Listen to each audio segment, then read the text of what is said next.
This government meeting is brought to you by Eastworks and our local cable subscribers.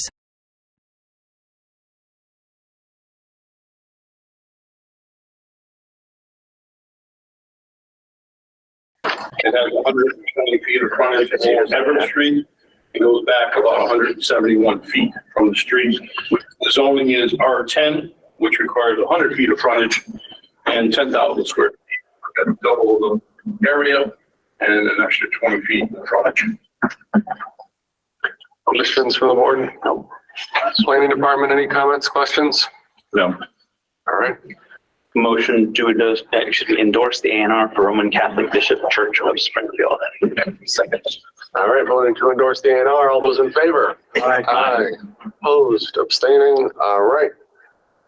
So we will get that signed. That's fine.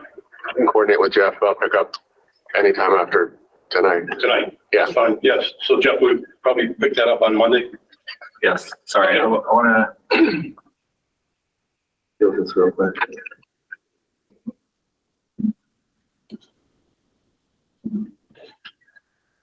Great. Yes. Okay. Someone good presenting it. Oh, gotcha. All right. So Thank you very much. Thank you, Mark. Have a good night.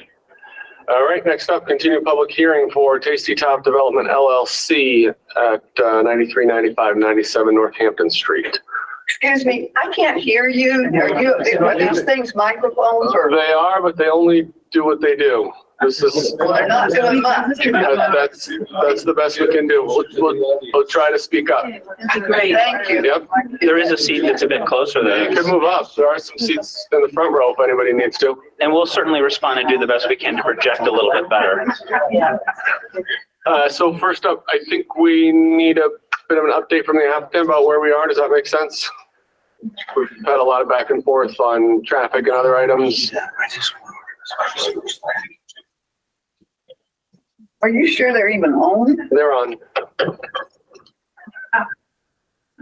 Don Abel, attorney for the applicant.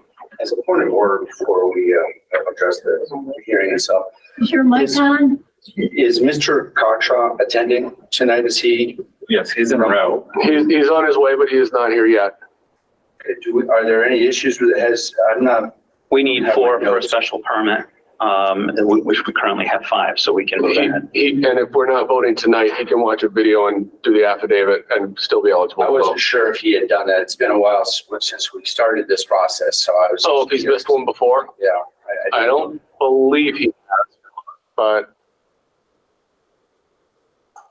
Do we lose a voting member? well, no, we have an alternate if that was the case. You're asking, he has to review the video in order to cast his vote? Is that what you're saying? He's allowed to do that once. Only once. Once, yeah, that's. Yeah. And I was concerned, I don't have my notes in front of me as to attendance, but if he's already done that once, then we in essence lose a voting member. Yeah. I don't think we've had anybody miss one of these hearings yet. We've had people appear remotely, but I don't recall anybody missing. I was asking to see if he was on, first of all, remote. He's not on remote. He is on his way, but we do have an alternate as well, so it doesn't change your voting quantum in that sense. So does somebody want to speak for the applicant about where we are now and what's been going on in the intervening weeks? Hi, Brian Blicke with Borough Engineering on behalf of the applicant. At the meeting 2 weeks ago, we submitted some substantial changes to the programming. At that time, we weren't in a position to present the traffic impacts of those. So that was, I think, the focus of tonight's meeting is to let our traffic team present their findings based on the revised programming. Since then, we've submitted updated complete plan sets addressing landscaping, lighting. Some of the stuff that was asked for last time was updated. Previously, we just had an overall site plan with the changes, so all that's been submitted. We've submitted renderings of the proposed bank facility, the proposed Roots Gymnastics and Daycare facility, as well as a typical apartment building. And then we've had some information back and forth with the traffic team, Stan Tech, as well as Howard Stein Hudson. So Speak up a little bit. sorry, I'm trying to yell. It was a little bit of bluster after a while. So I think the appropriate place to start is to have the Howard Stein Hudson Harry Pike give an update on their side of things and the conversations back and forth with Rick Bryan of Stantec. I think that makes sense. Carrie, are you on? Can you hear us? I am on, and yes, I can hear you. All right. And I do have a short PowerPoint. Do I have the ability to share? I will do that momentarily. Okay. Your last down planning assistant. Jeff has got multiple hats right now, so I hope everyone bears with us. Gary, you should have the co-host ability. Okay, let me see if it works.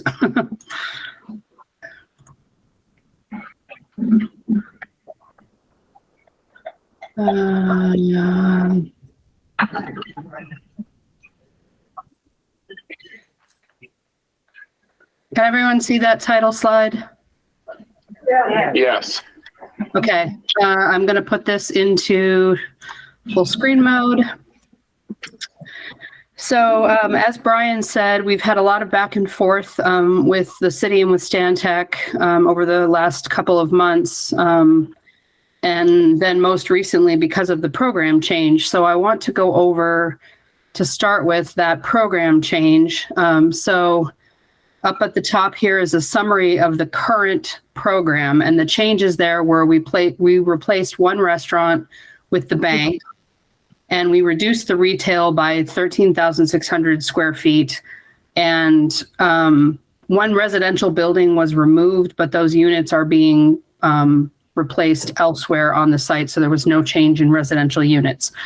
As a result of that, we reran all of the trip generation and analysis, and you can see just a short summary here of the trip generation. So by making those changes with the reduction in program, on a daily basis, we have 1378 fewer trips on a daily basis, 101 less in the morning rush, and 108 less in the afternoon rush. And so in going through all of the analysis, obviously that has a positive impact on our impacts on the surrounding intersections. And what we are still proposing for those locations is some signal timing and phasing changes with the caveat, and I'll explain a little bit more about this later, that and understanding that the intersections on either side that we were studying at Florence and Highland and at West Street are under the control of Mass DOT. And we will be soon submitting the project to go through MEPA, which one of the triggers there is traffic, and MassDOT has to issue us a permit for the driveway. So that all plays into MEPA. And so they will be reviewing. We've updated all of the analysis that's going to get submitted to them to reflect all of this new program, the program change and everything. And so ultimately, they're going to be the arbiters of what the mitigation program is, whether that is indeed phasing and timing changes or something else. Also knowing that that is all going to eventually fold into the project that MassDOT is just getting started on Northampton Street, and knowing that they're studying kind of what's to be done with the corridor. So we went through all of that. One of the other things that your peer reviewer had a lot of comments and questions on was the access, the driveway, what the control might be, whether it would be, we had given options of both a roundabout and a signalized intersection. And so just I'll hit quickly on those. So with the roundabout, we can do a roundabout that's entirely located within the state highway layout. That's the SHLO, we call it. And by pushing it over onto our property. And so that would require us to give some land to Mass DOT if this were what they selected. Again, ultimately, they're going to tell us what they want us to do in terms of the access, whether it be a roundabout or a signalized intersection. This does provide safe pedestrian crossings on all three legs, has the another added benefit is traffic calming. Typically, you can navigate these at around 15 to 20 miles an hour. So slowing down the traffic on Northampton Street, particularly in off hours when there's not traffic. However, since we first looked at this, we have analyzed it now, and it doesn't operate well in particularly in the PM peak hour. And some of that is because the traffic on Northampton Street is more than, usually with a roundabout, you like the volumes to be kind of equal on three legs. I will say, however, I have seen MassDOT prefer a roundabout occasionally over a signal because it operates better over the whole day as opposed to just the peak hours. So again, we don't know yet what they're going to do in terms of what they're going to tell us they want us to do for the control access. But we've kind of developed these concepts that we think either one can work, and we can be okay with whatever they tell us they would prefer. So then the other one was the signal. And Brian, I think this is an older one compared to what you sent this afternoon. But this shows a signalized intersection with the left turn pocket coming southbound into the driveway. Again, you have the crosswalks, which provides a location for people to be able to cross the street safely. I should also mention in both concepts, we know MassDOT is going to want a bike accommodation. We've heard from the city that the preference is for a shared use path and not on-street bike lanes. So again, we'll have to coordinate with MassDOT about that, but we think we can certainly accommodate the shared use path on our property along our frontage. How that connects on either side is, I think, probably a question for the larger corridor study that MassDOT is undertaking. Again, this is all within the state highway layout, no land takings required. It is centered on, we're showing this as centered on our parcel. It would potentially require some trees to be removed, potentially for that sidewalk and or shared use path. If we're putting in a shared use path, there is a possibility that we could, and giving some land to MassDOT to accommodate the shared use path, we could potentially go around some of those trees with the design. We haven't looked at that yet, but we think that may be an option. Continuing on, so one of the other things the city and the peer reviewer asked was that we develop some transportation related conditions that they might consider if they were going to approve this project. So we've put together, this is a very shortened list, but one of the big things is a monitoring program. So if it were to be approved, there are 4 phases of the development. And so the plan would be to begin to monitor following the completion of construction and full occupancy of phase 1, starting 6 months. Typically, you like to give it a little time so that traffic can kind of normalize, people get into their routines if it's residents, or, people going to different businesses or working. And then after that, we would monitor either annually or 6 months following the full occupancy of each phase, depending on how that fell. So if, for example, phase 1 is finished and phase 2 takes 2 years to complete, in that interim year before phase 2 is complete, we would still undertake the monitoring program annually to document, what the traffic is looking like from phase 1 while phase 2 is being constructed. As part of that program, we would collect volumes, 7 days worth of volumes, a week's worth of volumes on the driveway, so that we get a sense of the ups and downs of the traffic over a full week, including the weekend. We would compare those to the signal warrants as we go through this monitoring program to determine, presuming that MassDOT decides they want the traffic signal, then we would compare to the signal warrants to determine whether or not the project is meeting those warrants for signalization. And we would rerun the analysis comparing to the studies that were done during this permitting phase to determine if the mitigation warranted. And again, that mitigation for the intersections on either side. Right now, we're proposing signal timing and phasing changes, but that may be something different than that, depending on what MassDOT, how MassDOT comments in the MEPA process. We would also perform parking inventory and occupancy to understand if the project has appropriate amount of parking in each phase. And then there would be a report generated that would go to both the city and MassDOT each time we do this monitoring program. As I said, we will select whichever site driveway access control scheme MassDOT prefers. And that would be depending on if it's the roundabout, we would construct that in phase 1 so that it's there for the full time of the development. If it is the signal, right now our analysis shows it's not warranted until phase 4. So we would be monitoring and we would put the signal infrastructure in underground so that it was there and ready. We wouldn't have to dig everything up again. And then they would just have to put in the above ground equipment when it is indeed warranted. Again, conditioned upon the applicant receiving any and all permits and approvals from MassDOT. Obviously, we have to have a driveway permit or it's going to be very challenging for anyone to get to any of these new buildings.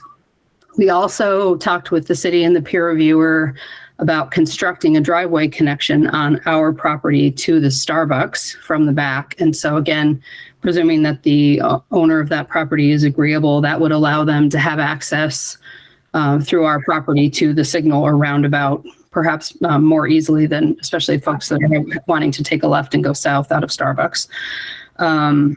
And we will make the mitigation improvements according to the Section 61 finding that MassDOT will issue as part of the MEPA process.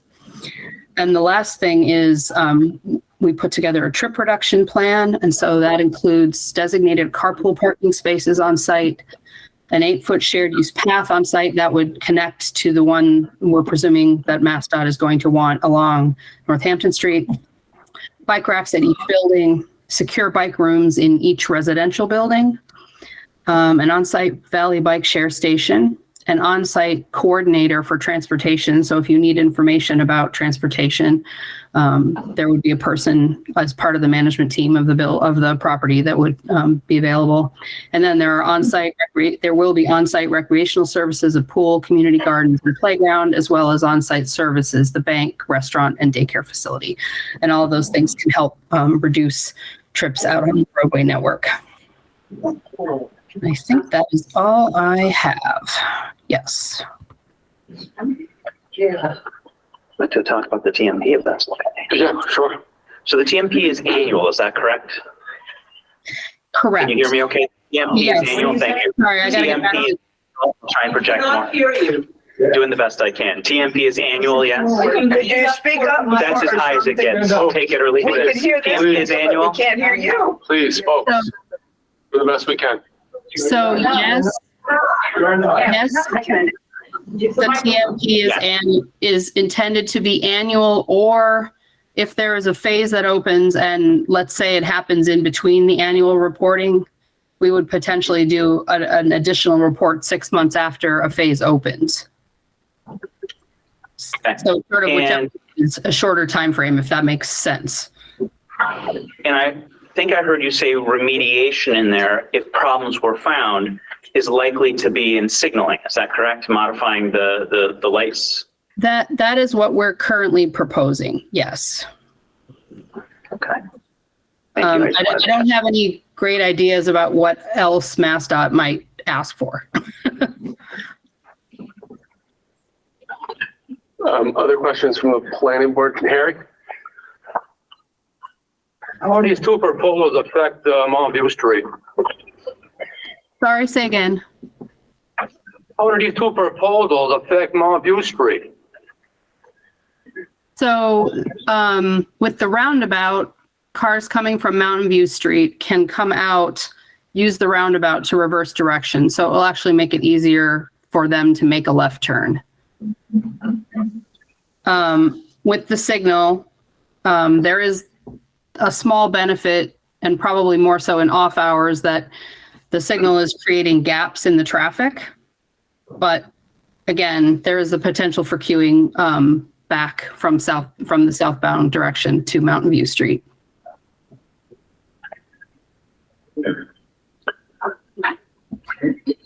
No, okay.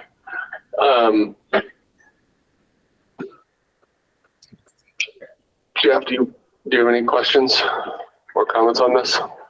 I have a question. Please hold. I'm sorry, I cannot see the graph that is up there. So this information. Can you hold on? We're not taking questions from the public right now, okay? I'm asking the planning department. I don't have any questions. I would suggest either the applicant continue with to overview the other information that was submitted since last time, or have the peer reviewer provide any comments on traffic before you leave traffic in total. Yeah, I think, Rick, are you here? Can you come up? I don't know if you've got a response canned or you want to take questions, or what's easiest for you? I know you've had a lot of back and forth. Yeah, there has been a lot. I think we've made significant progress, and Carrie gave a summary of the things we've been working on. I can comment very briefly on the things she mentioned, and then take questions from the board, I guess. That'd be great. Do you mind just giving a quick introduction for anyone who's unfamiliar? Yes, Rick Bryant. I'm a transportation consultant with Stantec out of Northampton, and been retained by your planning board to provide technical peer review of all of the traffic information you're hearing about. And I was taking notes as Terry was speaking, so I'll just kind of go down the list of things that she mentioned. We did look closely at the program change. The reduction of the retail space does bring down the amount of traffic that would be generated by the project. So we're in agreement on that point. She mentioned off-site mitigation. We still see that as a big unknown. She identified potential signal timing changes at what I'll call the two off-site intersections, one down at West Street to the south, one to the north at Florence.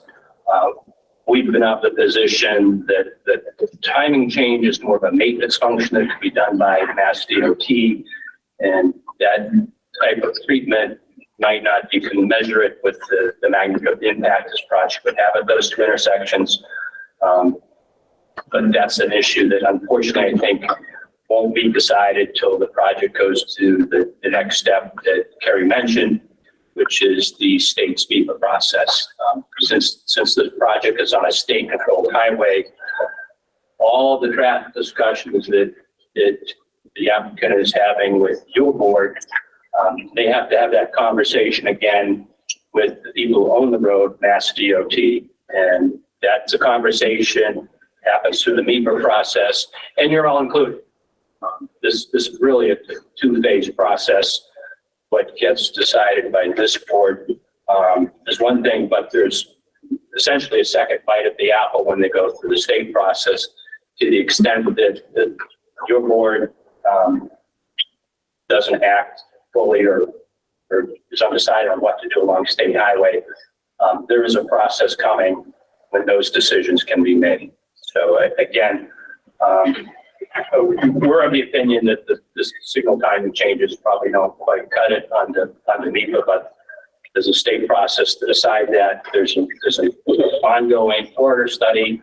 The state may be inclined to do things far and beyond what we'd ever consider asking this applicant to do. So I think we need to wait and see how those paths converge. The roundabout versus signal option, Terry explained the plans. I don't think we're final there yet. We're kind of reluctant to pursue the roundabout, but it's our opinion, it really doesn't fit. If you try to squeeze it entirely onto the project site, yeah, you can make it fit, but it's a bad design. And as Terry pointed out, it really doesn't operate very well. So we would envision that option not having much legs, which leaves us with the signalized driveway. There's details on that we'd like to work out. We note that the board or staff has received your request to ask us to talk to representatives of people on the other side of the road to maybe think about whether or not this signal option is in the best location. And I think there's two elements. We need to optimize the design. How long is the turn lane going to be? The tapers to get in and out of the turn lane. What should it look like in the end? And once we know that, then I think we slide it left to right along the site frontage to see where it works best. And I think we're close to nailing down that first half of it. And if we're given permission, they can talk with the people across the street we might be able to reach some conclusions on the best location. The monitoring program that Kerry mentioned, we're all supportive of that. In fact, I think that was our suggestion. And while there's a lot in there, I think the real focus needs to be on the signal. It's not going to go in until it's needed. Mass DOT is going to look at the volume of traffic that's on the driveway and making that decision. And they're not going to allow a signal to go in based on forecasts that Kerry does, a forecast that I do. They're going to want to see the cars. So the monitoring program is critical to let everyone know just how much activity is on that site, whether it's living up to expectations, whether it's exceeding expectations. But those are the numbers, the real numbers of cars is what's going to drive when and if that signal goes in. So Rick, sorry, can I just ask, is that monitoring done by Mass DOT? Is that done by somebody for the project building owner? Like how does that get handled? We typically would have the applicant hire a traffic consultant to do the work. So it'd be a professional traffic engineer. It could be Kerry comes back to do that. You could hire us to do that. You could hire a third party, but preferably somebody who's in the business that knows what they're doing, to collect the data, compile it for, again, a signal study to see whether or not the signal is needed, and be able to give professional guidance on whether it's time or not to pursue it. You said you, but to be clear, this is the applicant's responsibility as proposed, correct? Yeah, we would, again, the drafting the conditions, put the financial obligation on the applicant. And so the applicant would have to go out and retain a professional traffic engineer to do the work and present it to you and to Mass DOT. And then, I mean, there's sort of industry standards on this, right? So it's the kind of thing where when you said the report or the proposal is the report goes to the city and Mass DOT, so they're going to see the underlying numbers, what they were doing for the systemic counts and stuff like that to verify that there's some accuracy to these numbers. Is that the idea? Correct. Okay. So, hold on, we're not taking questions right now, okay? Okay, you had something else, Laura? I just looking at the list here. I think the last item was the travel demand management plan. I think we're on board with what's been proposed there. And I think, again, that's a way to kind of keep the numbers down and lessen the impacts to the community. So that definitely should be part of conditions placed on the project. Is the proposed frequency for the monitoring, is that, does that seem reasonable? Is that, frequent enough? Is it something that would sort of be typical in this kind of instance, or? Probably more frequent than necessary as described right now. Okay. I would look at it from a base perspective. If you've got a couple of buildings up, you're not needing the signal. You've got some car counts just to show where you are and what you expected, and really not need to measure again until something more significant happens to the site. Another couple of buildings go up. You want to see how they're behaving, whether or not that gets to the signal volume level. So I kind of view the monitoring happening when a building goes up or two buildings goes up, that then you go out and see where you are. But if they want to go once a year, that's fine. Well, it sounds like, this way, if there's some lag between phases, but circumstances change on site, maybe that would get caught. Yeah, if you're trying to do all 4 phases in 1 year, well, then you probably want to get out 4 times in that year. If this takes over 10 years, then once a year may be more frequent than you need. Okay. I heard 2 things in there that I'd just like to corroborate, if that's okay. And I'm asking you to confirm that these statements are true. Yeah, we can't hear you. Okay, thank you. So. Can you stand up and come out here and talk to us? No, please. We need to record. The microphones are recording. Folks, please. This is the procedure we have, okay? And if people need to move closer, they can. We have to record on the microphone here, so we can't leave the microphones. Jim, can you try to come a little closer to the mic and just get, the mic isn't going to pick it up. The mic doesn't take it up. Folks, please. Like this. So if everyone is speaking, you can't hear us. So please try to listen to us so that we can ask the questions and you can hear the answers. That's what we're saying. We Okay. can't hear you. Excuse me. This is not a give and take, okay? We're not doing public comments right now. Please be patient. James. Thank you. Chair.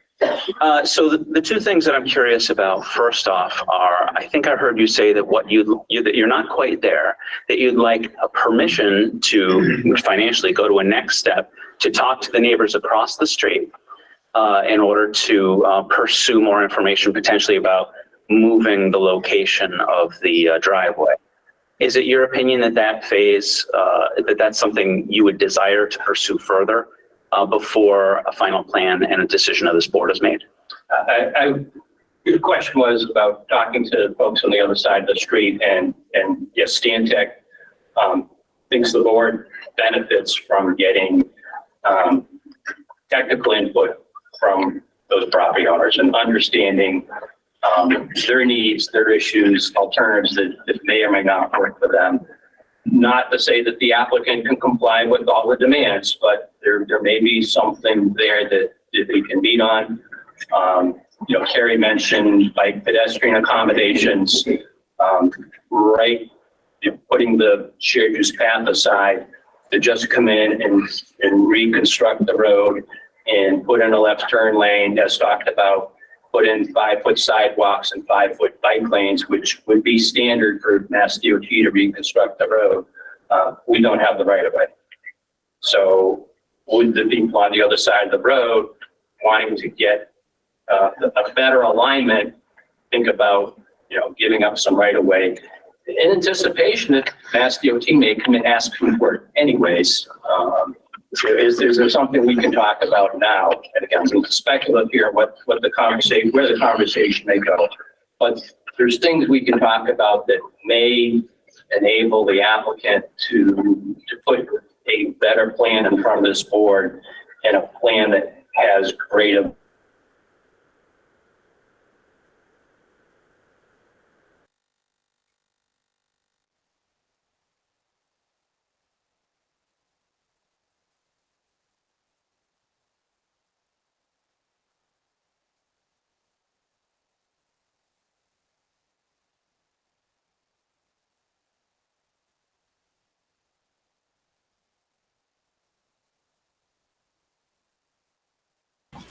There's no sound.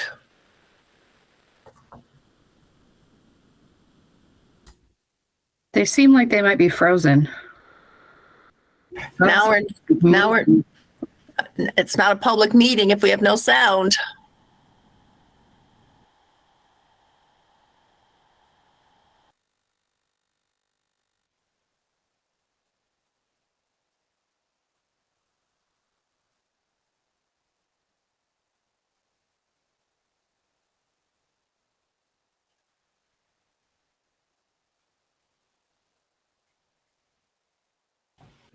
Are they aware of it? Do you know if they're aware of this? Does anybody know? I put it in the chat. Okay. And I don't know if they can still hear us. We'll have our own meeting. Oh my goodness. But it does seem like that window is frozen, at least for me. I think you're right. They might have to reboot or. Yeah, they might have to relog back in.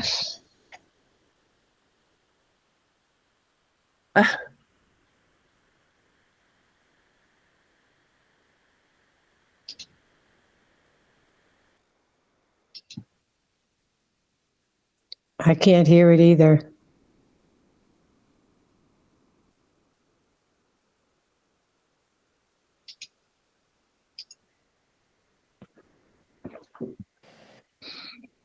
Does anyone know someone who's at the meeting and they could text them? And maybe they could raise their hand and.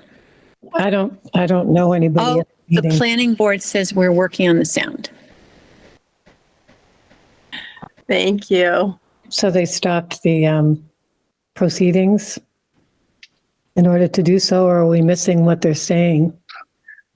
Can someone ask them that question? Because they should stop They until shut me off from being the chat. I made a comment and then they shut me off. Somebody else. Yeah, they did the same to me. They shut me off also.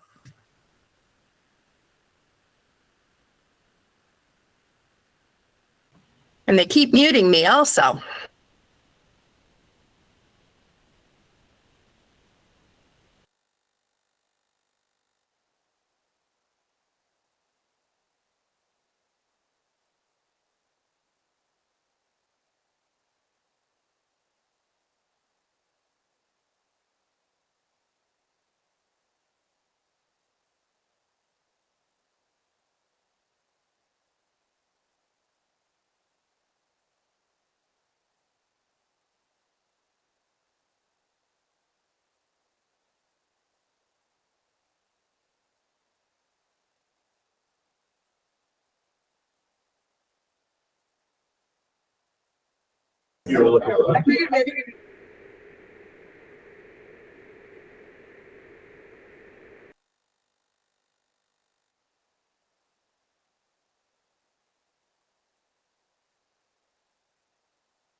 I have the whole 10 years off ago.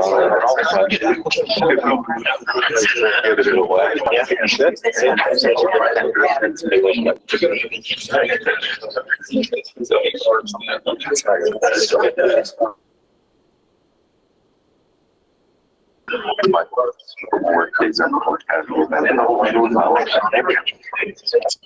So it sounds like we might be back. Is anyone from home able to unmute Gary? Okay, we're back. Give some thumbs up. Great.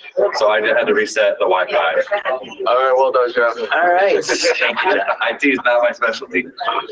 So, Jeff, do you want to let them know before, yay! You want to let the attendees know before we start that we did stop the meeting?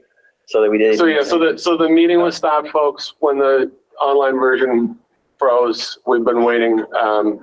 And if somebody wants to put something in the chat, I guess if it happens again, that will be helpful, and we will try to fix it again, but we will proceed as we can. All right, so I believe you had another question, James, for Rick? There's a follow-up on the first point I made about the desire to do a little bit of further digging into this, especially with regard to the alignment and communication with the neighbors. My question is, it seems to me that we have a bit of a balancing act because of the Mass DOT's involvement. And there's a point in my mind of how much we invest in this initial process in that, knowing that they're going to come in and reduce some of it. Official, this is my guess, I'm hoping you'll fill in, for the Mass DOT to have as much information as they can, though they'll probably utilize some of that for their decisions, but I could be wrong. So this is also posed to the board, kind of. Is there a point at which maybe we say, we've asked the applicant to spend a lot of money investigating that at this point, since Mass DOT is going to be coming in later, do we want to push it further? That's kind of where I'm going with that. I wouldn't mind your take on it, but I suspect I know. There it is. Question from the board, for those who can't hear in the back, was how hard should the board be pushing the applicant now in terms of the driveway design, recognizing that we're going to, the applicant with us will be in front of DOT soon. What we would recommend is that the applicant go to DOT with the most viable plan that we can come up with. The plan that's going to be the best for Easthampton and for the project. And so to get there, there's some balancing. The interests aren't always aligned, but the applicant has an interest in having traffic work at this site as much as everyone else in the community. If people can't get to the site, people aren't going to visit the shops that get built. They may not want to live in the apartments that get built. So there is shared interest in making it work. And our recommendation has been to come up with a plan that will likely get approval by DOT and put that forward as part of the process and have it be a plan that's endorsed by the board if the board feedback endorses the project. So I think it helps DOT to know that the applicant is bringing forward a plan that the city supports. And so somewhat related to that, I know that you had made a recommendation that the applicant also communicate either with the people in Mountain View, but also I think the Starbucks owners about sort of some of the site access concerns or questions and trying to find solutions. Is that right? That may be beneficial as well. And I guess to expand upon the earlier comment, the question is, does Starbucks get engaged? We haven't been approached by Starbucks. The people on the other side of the road have approached the city, so Starbucks is out there. They want to speak up, but what we have suggested to the applicant is that they come forward with really two plans. The plan that works best, meets all the DOT design standards, but may not be within their ability to build because it does require takings from Starbucks or the other side of the road. But in an ideal world, this is what you'd want to see built. This is what Mass DOT would want to see built. And Mass DOT can become a partner and say, yes, we were anticipating some takings out here anyways to do the things we want to do for the corridor.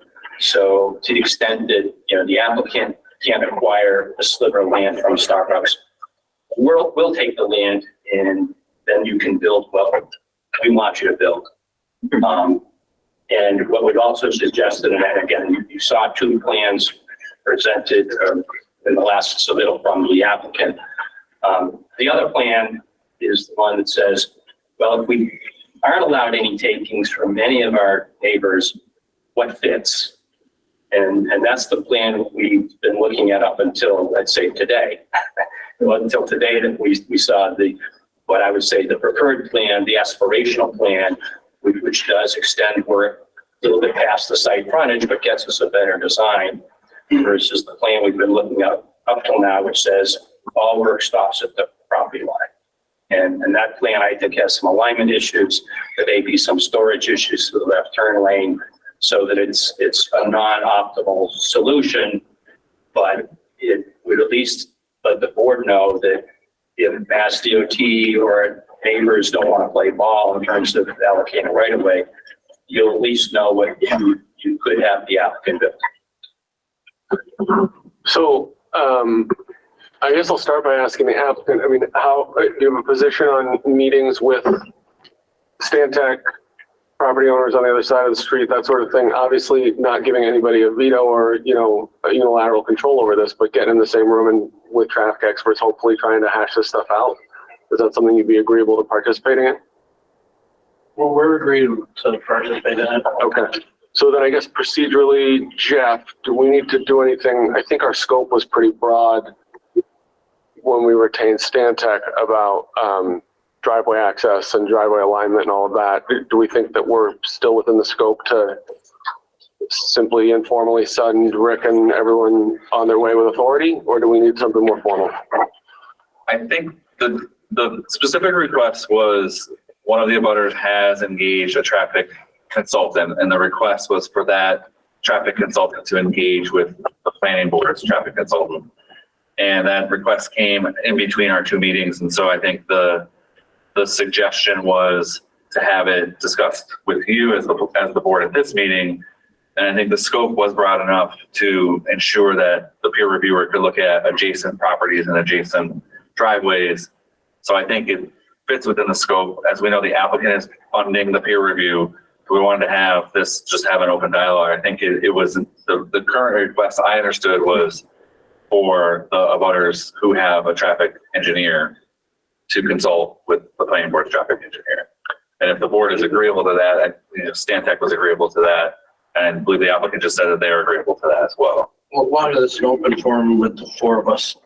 Correct, that was the other. And so that's sort of what I was, because I noted that Rick had commented on the applicant also talking to some of these abutters, and it seems like getting those people in the room together is probably the most efficient way and also the most transparent process, if you will.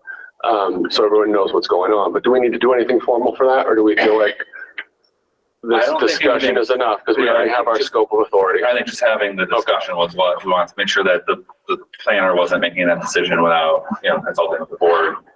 We did talk about the applicant would like to be present and that we should produce some kind of minutes.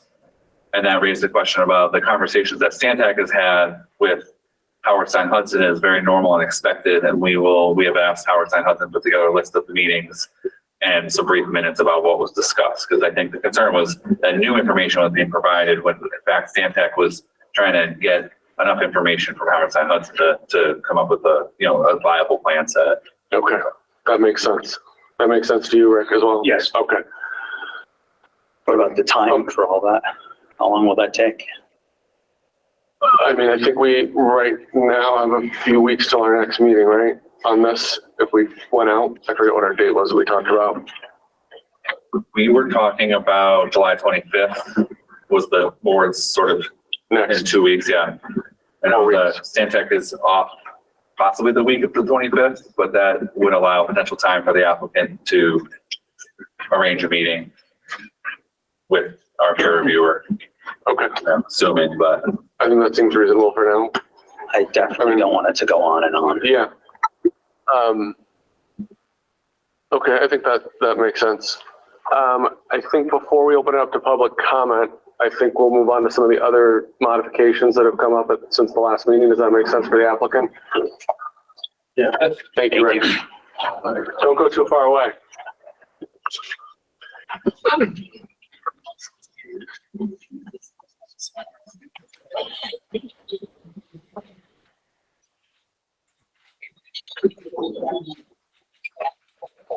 If there are any additional modifications made, there's some additional information provided, such as renderings of the adjacent buildings. Yep. So I'll pull them up and kind of just speak to them.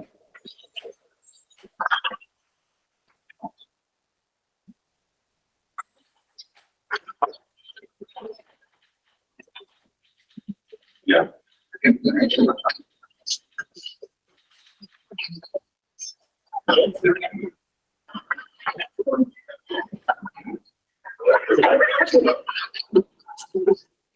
So this is a rendering of the typical residential 18-unit building on site. This was submitted to the board back in December, if I remember correctly. So not much has changed here. With the number of buildings, it's expected that some of the materials will vary to provide some continuity and distinguishing between them all, so they're not all identical. And what does that mean? Colors and materials will vary a little bit, but the intent is to have them be in harmony, but not be a carbon copy of each other.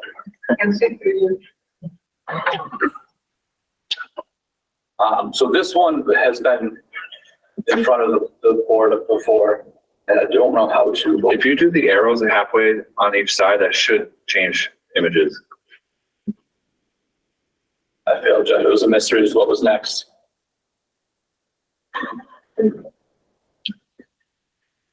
So this is a new submission. This is the Roots Learning Center and Gymnastics Facility.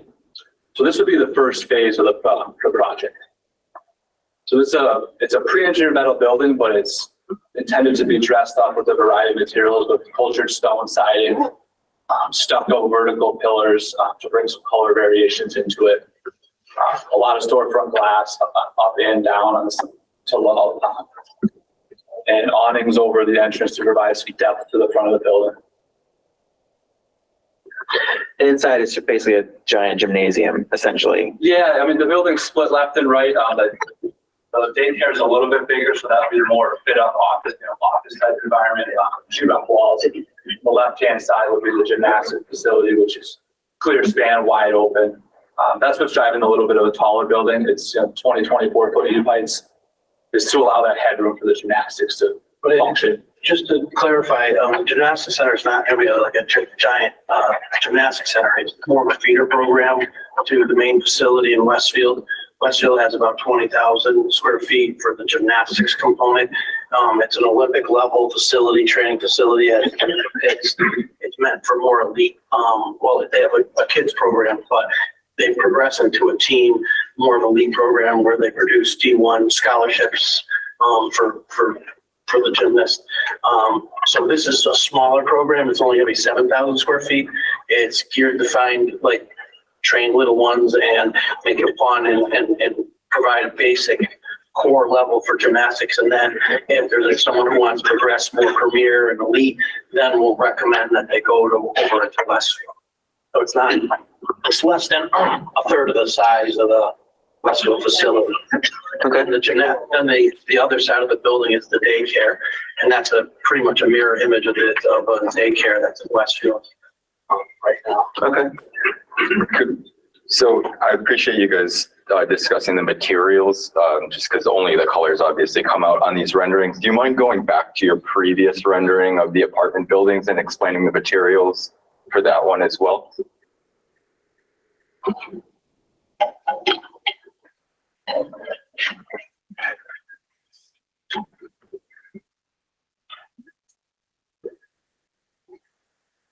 It's in that June 7th, there.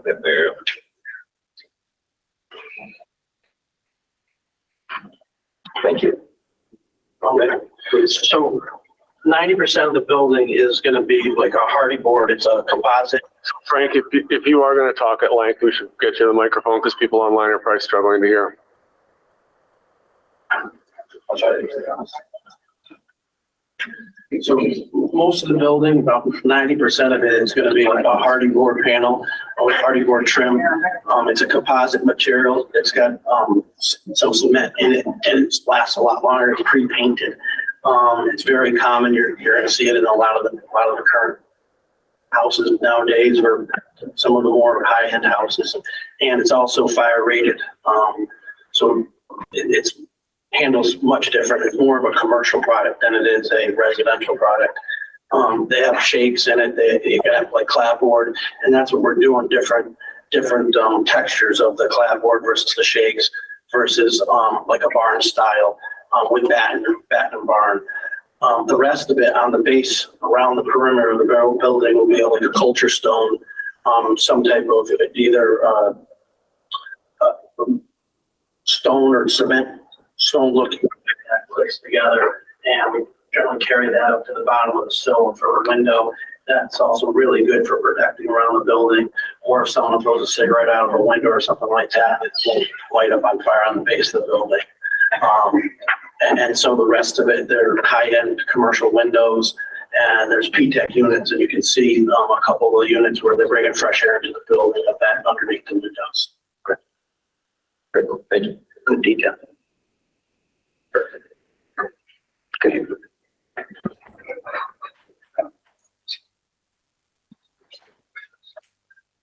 Okay.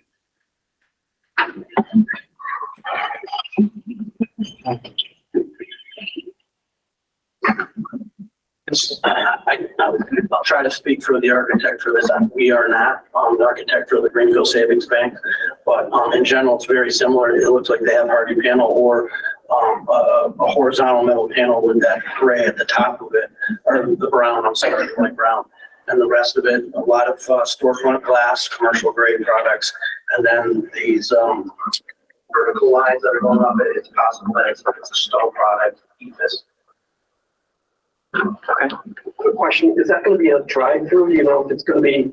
It will be a drive. In the ATM on the outside? It will be a drive-through, and I believe the ATM is yes, drive-through. Yeah. It's a 2-lane drive-through. The traffic engineer knew about it and gave the details, the exact size of the building, and that there was 2 different drive-throughs. So, Okay, thank you.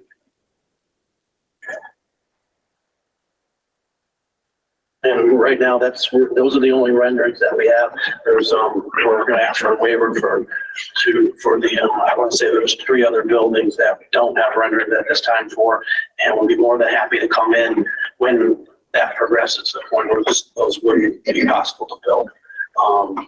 And they'd be very, very similar in texture and to the apartment building, not necessarily the gymnastics and daycare facility. Okay. Okay. Any other supplemental materials you want to share with them? I think that's it. Okay. I've got a couple of procedural Please.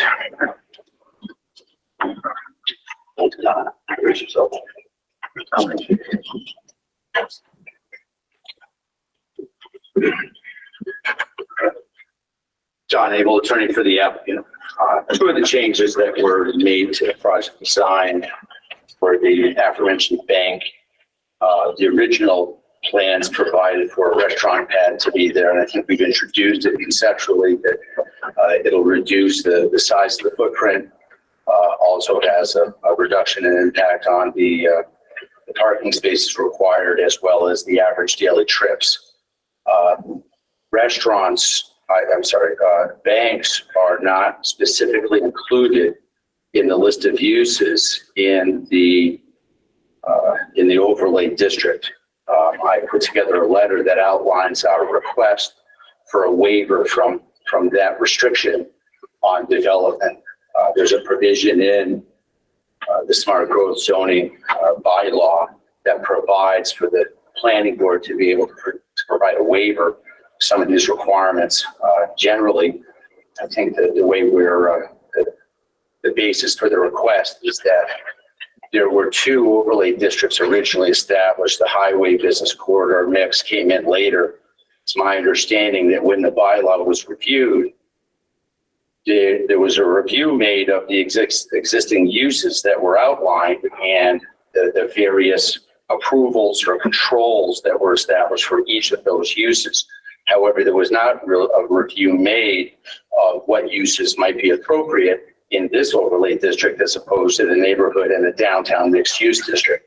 And so we've presented an outline as to why we think it's consistent and why it may be the basis for a waiver being issued, and that benefits that use will provide, and the consistency with the overall concept of the overlay district. So I've got a letter to present to the board. The other revision that was made as we removed one of the residential buildings, and as we've had a conversation about some of the residential density in the overlay district area, we removed retail space from one of the buildings and proposed to have residential units there. It increases the residential density within the project By eliminating the retail use, it has the same impact as the other change, is that it reduces the amount of parking and hard pack necessary, reduces daily trips to the project, so it's an overall benefit to the project. The overlay district provides that ground floor residential use is allowed as of right if there's a commitment that 51% of the residential units are affordable. I think, as we've discussed, it's our intent to deliver as many as affordable units as we can, but that we're not in a position to be able to guarantee that. We certainly are going to be in compliance with the underlying zoning requirements. That's for sure. So what we've done is, not knowing where we're going to be at that phase, is to also outline there's an alternative that says that, provided that the board makes a finding that ground floor use is within the purpose, supports the purpose and scope of the overlay district, and it is in conformity with the design standards, that the board can make a finding that this use is appropriate. And one of the things that I referenced in that letter is that the avoidance or the apprehension about ground floor use in some of the zoning districts, particularly neighborhood and downtown, is having street front first floor residential use. We've had that issue a number of times over the years in Easthampton, and I've suggested that increasing the residential density is important, and that it also makes a fit with the project, as we're off-site. It's a neighborhood that's off street front. It's right near buildings that are in the R15 district. There are 2 residential buildings which have first floor use, which is proximate to this building. So it's going to fit within the scope of the project, and that you're really avoiding that downtown on the street residential use that is a bother. So I outlined both of those requests in correspondence, and I'll get those to Jeff and he can disseminate them. There's one outstanding waiver that we are going to have to address. We don't have it addressed at this time, and it's come up in conversation. I think it was, but there were some minimum density requirements that were established by the ordinance, and I think that they were sort of adopted without much thought. And the density requirements are extraordinary. It just doesn't. I can't imagine it fits anywhere. But I don't. Well, we're looking at that more clearly, and we'll have that waiver request. You hopefully by the time we get together with the reasons why we're requesting that waiver. But there's a minimum number of residential units required per developable acre, and that's a defined term in itself. And I don't know that we'll reach that, but that, again, under that waiver provision, under the smart growth zoning district, we're going to request a waiver and try to meet the spirit, but and the technical compliance is, I'm not sure how you would even accomplish it. It doesn't seem to work. So that will be forthcoming, but I've got the 2 letters for the other requests with me today. Thank you. Okay. Yep. A question on your first waiver request. I didn't understand that. Was the request to allow, the waiver would allow you to build a bank in this overlay district? Is that what the waiver was for?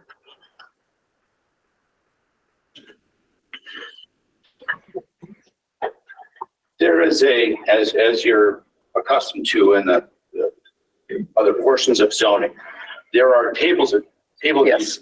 The uses that are there, and whether it's site plan approval, planning board, special permit, or not allowed at all. Yep. So there was an existing list of uses that were used with the neighborhood downtown business district. When we added highway corridor, we just took that same list of uses and then said not allowed, special permit, but there was no real examination of what uses are there. And the zoning bylaw provides that if a use is not there, it is not permitted. Okay. So what we're asking is that because of the fact that this zoning district may differ than the other 2 that were pre-existing, and that perhaps there might have been some oversight in not taking another look at what might be appropriate for the highway business district for requesting that a waiver be granted that says, notwithstanding the fact that it's not on this use of list, that fits, and it's within your purview as the planning board to grant that waiver should it be consistent with the overlay, the smart growth district. So the reasons therefore are there, but that it's not on that list because we didn't really review that when we adopted it. Don, before you, oh, sorry, you get someone back there? Sorry. You want to discuss this letter? Oh, I'm sorry.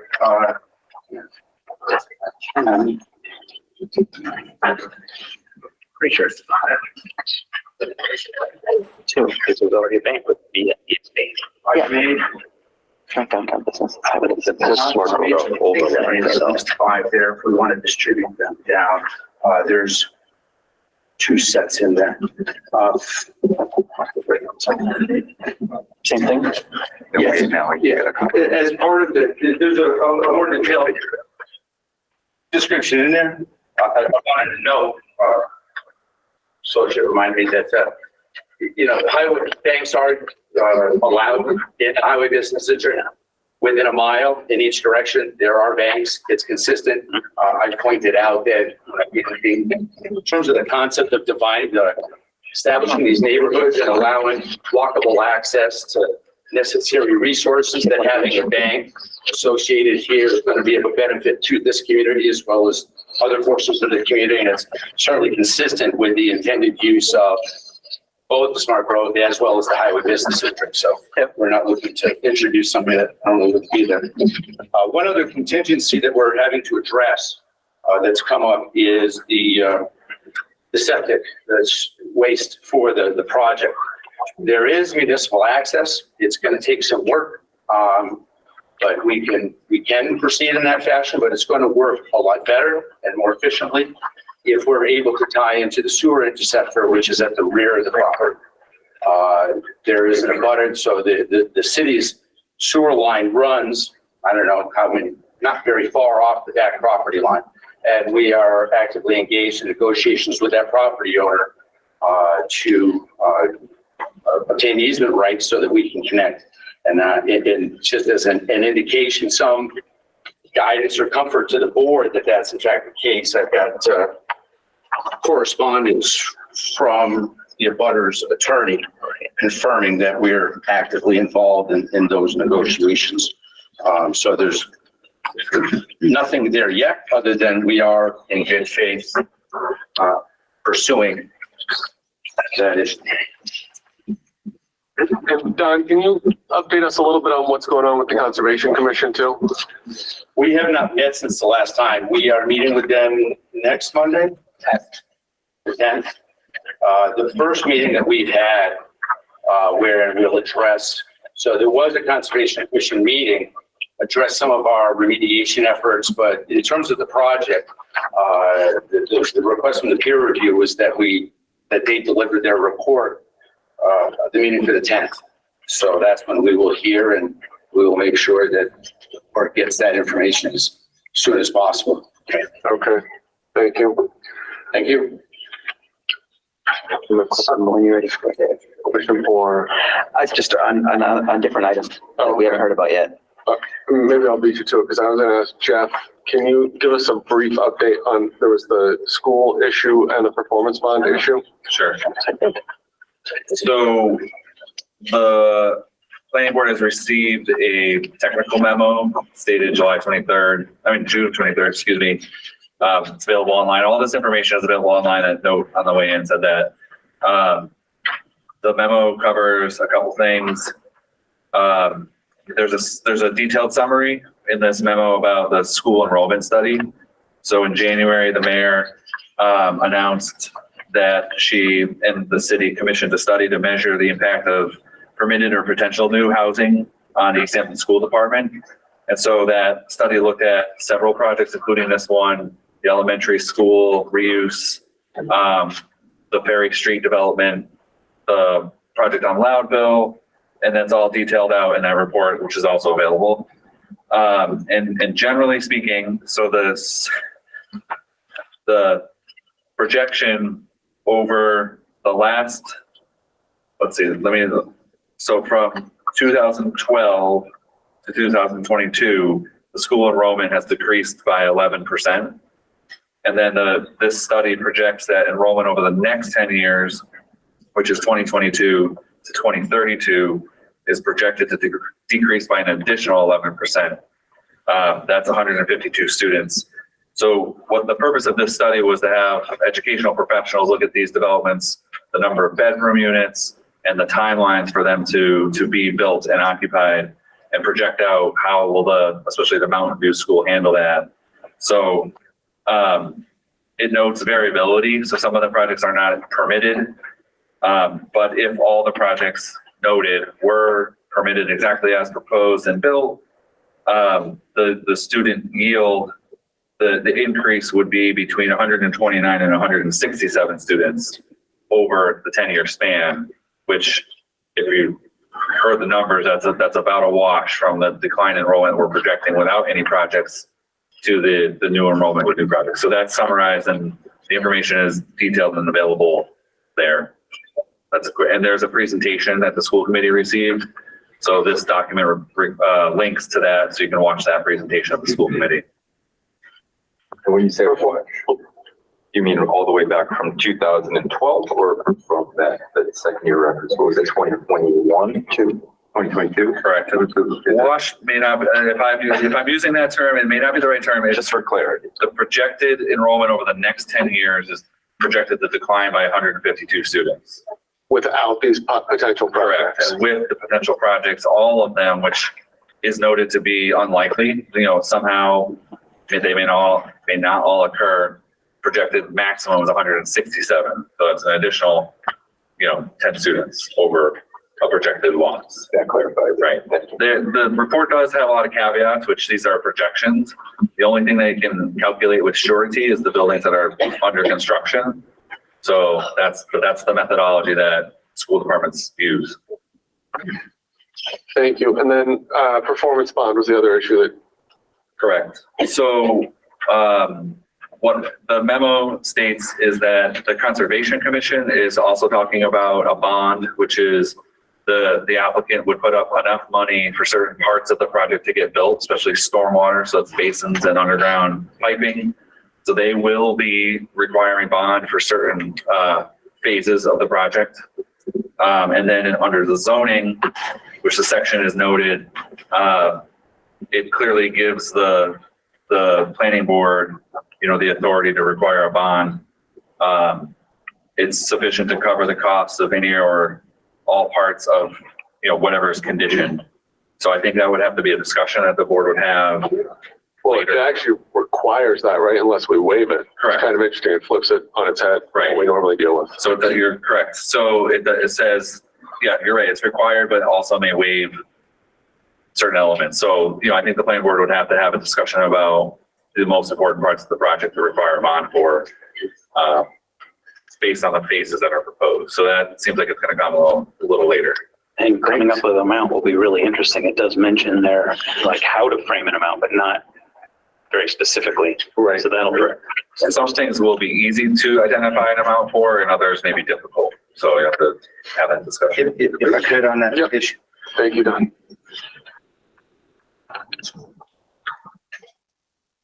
To remind the board, our housing specialist commented on this at our last meeting. Bonding is certainly with a project to this side is anticipated. As he pointed out, Department of Community Housing is going to require bonds as well. And that all we would look to do is you can post the bond number and then list a number of, the people that are benefited thereby, so that we're not buying or posting individual bonds for each entity. So as long as we can work together on doing that, the bonding issue, I don't think is an issue, because not only you, but everybody else on board is going to be looking for the same thing. As long as we can make it as efficient as possible, that's all we need to do. Yeah, I don't think that's going to, I think the only thing will just be the list. We might have different things that we're concerned about than they are, but I don't see any reason to duplicate, 90% of the bond. Yeah, thank you. Chris, was any of that your question? No. Oh, wow. Actually, I wanted to know a little bit more about the planting plan. We talked last time about the planting plan, and there was a comment that some of the plans that were proposed were very thorny. Some were, yes, they might be native, but they're also invasive. And there was a lot of good discussions about the planting plan. Have there been any updates to that or any thoughts? So the proposed planting plan, all the species that were included on it were obtained from a Mass DEP stormwater handbook. Okay. So they're appropriate to Massachusetts. The majority of the street trees were chosen because they're salt tolerant, so that they'll survive good as a street tree on the roadside. And then some of the plantings are suitable for inundation, being if they're in a detention basin. So we didn't change any of the plantings yet. We would be agreeable to any comments or conditions of your tree warden that was suggested the last time. But we do feel that the plantings are practical for the application. Okay. Thank you. Yeah, Barry? I'm not sure I'm gonna. This guy here? Ask the question first, then they can put up whoever Yeah, gets what answer. kind of bridge are you planning on building here to go attach the driving range side to the other side? I mean, that's gotta be big enough for putting a fire truck across and ambulances and all kinds of things. What's the size of that's gonna be? So the bridge will be constructed out of concrete and steel. And it's designed in accordance with the Mass DOT standards and the federal highway standards for the largest vehicle that would cross it, such as fire truck or a concrete truck during construction. So it is designed for those vehicles combined. It would be 2-lane traffic, one in each way, with the sidewalk to one side. And it would span edge to edge of the resource area, so it would never enter the wetland area. Any questions from the planning board at this point? Or planning department? Sorry, Jeff? I think there are 2 additional items that the applicant provided that could be good to just at least introduce. So one was a review of the smart growth design standards. Mm-hmm. So a long, thorough document. I don't want to go line by line, but it would be useful for the applicant to introduce that, I think. And then there were 2 different site plans that were submitted today that we haven't talked about yet. So I don't, those are on that list of items. I think it would just be worth, those are the additional pieces of information that That we were talking about for tonight, yeah. Definitely don't That'd go be line by helpful. line. Thank you. Yeah, I don't think we need to go line by line, but also that document's available online too, so. Yeah, I was going to ask very kindly if we don't have to go through it line by line. Yep. It's like 26 pages. No, but I think it's good to reference it too. I mean, we've got access to it, but. So after some comment on the smart growth design standards, we took a literal line by line approach and we submitted a response addressing every criteria, every purpose, and every design standard of the guidebook. And in general, we feel the project is in substantial compliance with the intent of that, with the exceptions of what Don noted earlier. There's a couple of minor items that aren't in line, but the major goal, it was diversity of housing, pedestrian friendly, climate concerns. We put a narrative to all those things. Okay. And how about the new site plans? Those 2 new site plans were specific to the intersection out front, and they were based on some questions that Rick had already touched on. So what we did is we further detailed the proposed signalized intersection that was been shown all along. We just added some dimensions for clarity. And then we submitted an additional intersection plan that is in conformance with DOT standards for the speed in the area, et cetera. And we show the impact that has to the adjacent properties, which would be to take all the way down the road. Okay.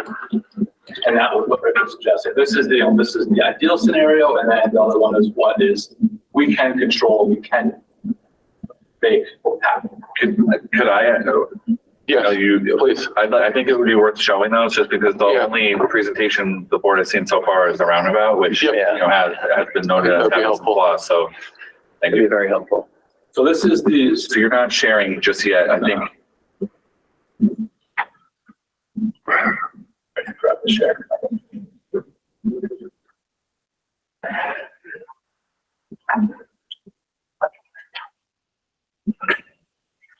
Thank you. So this is the signalized intersection that's been part of the one alternatives all along, which shows the site driveway here. And northbound traffic is straight through. Coming southbound, there's a straight lane and a left turn lane into the project. And the tapers that we were showing where the lanes merge, all the offset goes into the project site. Everything that leaves the state highway right of way is within the subject property. So they're able to essentially give that land back to DOT.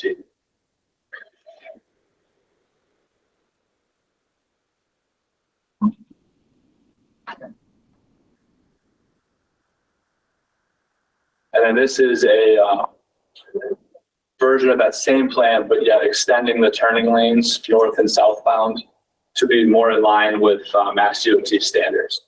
And you'll see this area here in gray all along the Starbucks and the Burger King properties is areas that would have to be obtained from the abutters that are outside of the state highway, outside of our subject property, to be able to produce that product.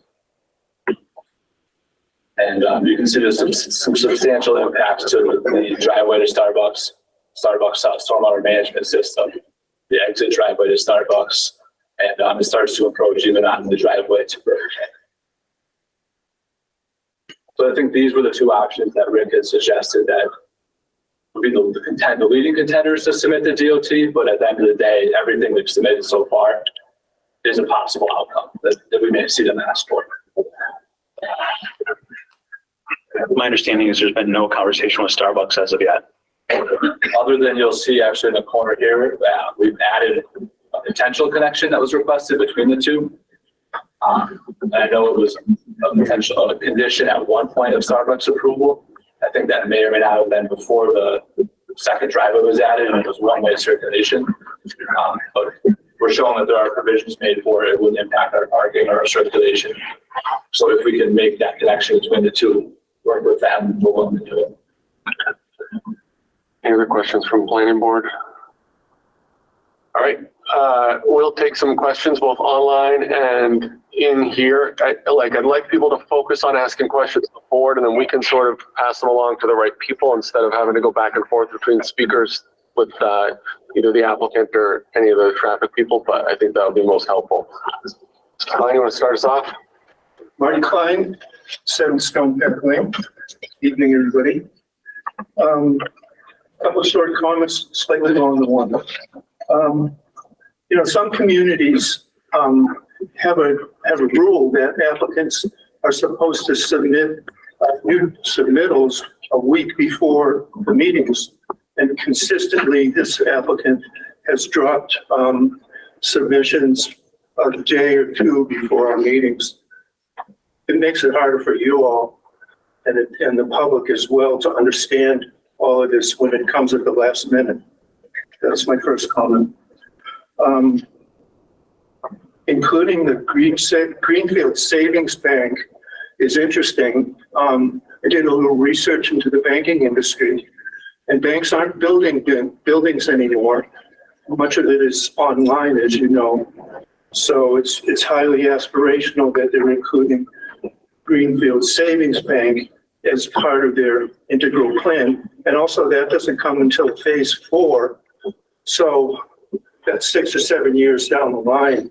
So to base a lot of their thinking on that is a little bit dicey, I think. Trees were mentioned. I wasn't going to say anything about trees, but since they were brought up, here's a few tree species that are native to Easthampton that have not been in their list, but they should be considered. Sycamore, silver maple, box elder, and boxwood are all native trees in that area of Easthampton. I would direct you to some recent comments that were submitted by Kathy Ahern concerning traffic and taking a look at the larger picture. It seems like the traffic studies that we've seen so far are pretty narrowly focused. This isn't we're putting in a 7-Eleven and a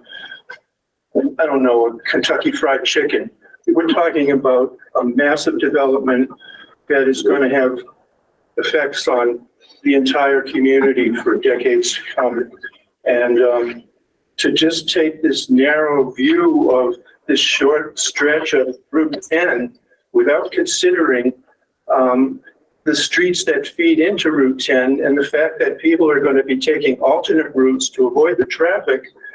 I mean, some of you may know that I have pretty deep knowledge of nature. That's really my forte. And Ecology 101, you learn that a disturbance to an ecosystem has ripple effects throughout that system. And so to be treating this as kind of a discrete little project without considering the broader picture is just not fair. And it's short-sighted and leads to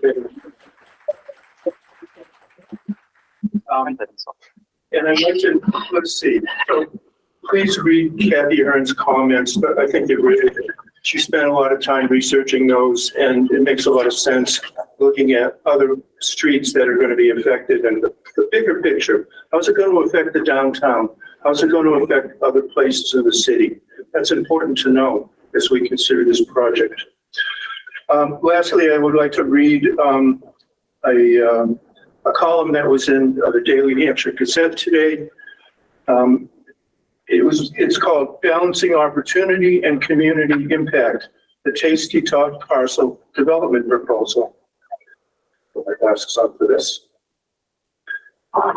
The Easthampton Deserves Better Coalition, EDB, is a grassroots effort created in March 2023 by people who have concerns about the proposed Sierra Vista Commons development at the former Tasty Top site on Route 10. We are experts in our fields, business and property owners, and ordinary citizens. Many of us share a long history of volunteering to make Easthampton the great place it is today. The coalition's mission is to analyze all of the submissions by the developer, to write comments to the Planning Board and Conservation Commission, and to enlighten the community about what is being proposed. This proposal has sparked a heated debate about its potential effects on the community. While new development can offer business opportunities and can improve the quality of life, concerns about traffic congestion and environmental damage have raised questions about its long-term implications, as well as who benefits and who does not. This development is the largest and most complex project to ever come before the city. Its scale is significant, with the gross building area exceeding that of major commercial centers in the region. Plans call for 9 apartment buildings, each 30% larger than City Hall, spread out on 32 acres of prime farmland and important habitat. One pressing concern centers on increased traffic, a common theme accompanying large-scale developments. Comparisons with traffic counts on Route 9 in Hadley and King Street in Northampton highlight the potential impacts, with projected daily car trips expected to rise by 30 to 40% on Northampton Street alone. This road, already heavily congested at certain times, will be subject to 4,000 new vehicles per day, plus 1,000 vehicle trips from the new Starbucks. While the Easthampton Planning Board has required traffic impact studies, the public is still awaiting the release of the findings, and we did hear some of those tonight. The coalition is urging the city to take an ecosystem approach and conduct a comprehensive citywide traffic study rather than the limited ones currently under consideration.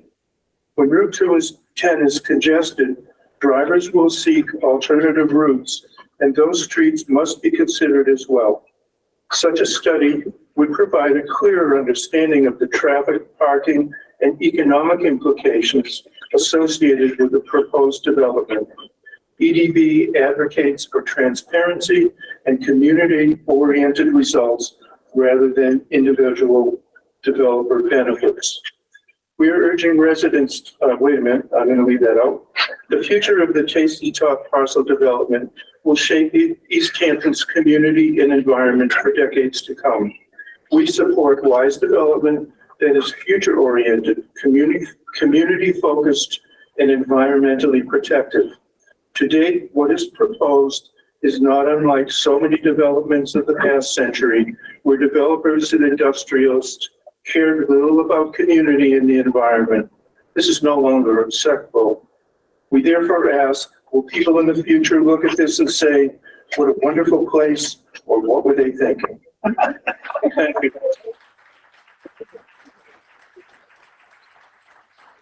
All right, before we move on to someone in the room, I've got a hand raised, Elizabeth Goodman online. Thank you. My name is Elizabeth Goodman. I'm counsel for 102 Northampton Street, LLC. And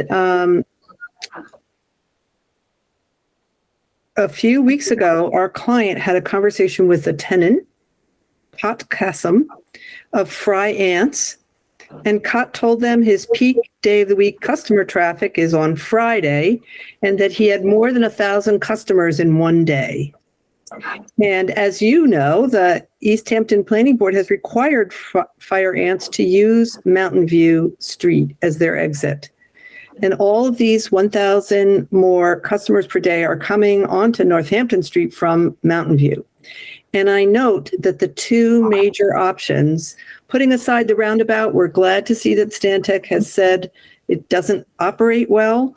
It's too small for the area, but two major options of signalized intersections, neither of which align with Mountain View.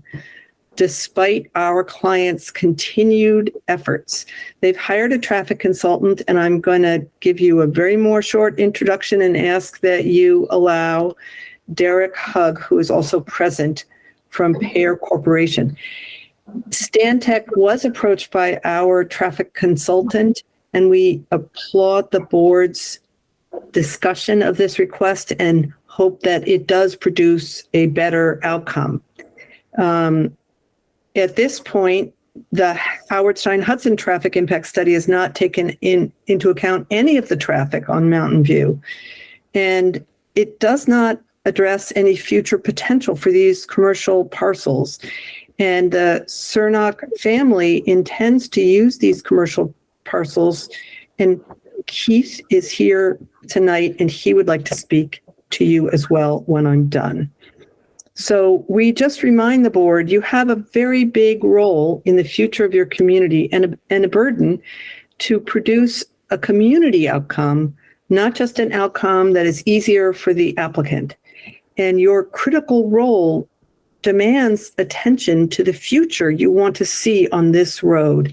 And you have a different perspective than Mass DOT. Everyone's been saying, well, should we just wait and let Mass DOT resolve it? No, the whole point is you are the local board. Massachusetts relies on you to make a local solution that you approve. And you need to recognize the commercial adjacent parcels.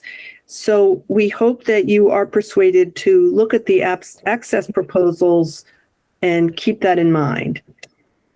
And I'm just skipping ahead because we were going to discuss the roundabout, but I think the board has been persuaded, at least I was persuaded by Stantec and our traffic consultants analysis, that a roundabout at this location is not going to be feasible. And in part, you can hear this also from Mr. Hugg, the congestion that is already on the street. If you have a congestion backing up to Mountain View, which our client says is happening now with current conditions from the signalized intersection to the south, a roundabout will never function. It won't function badly. It will not function.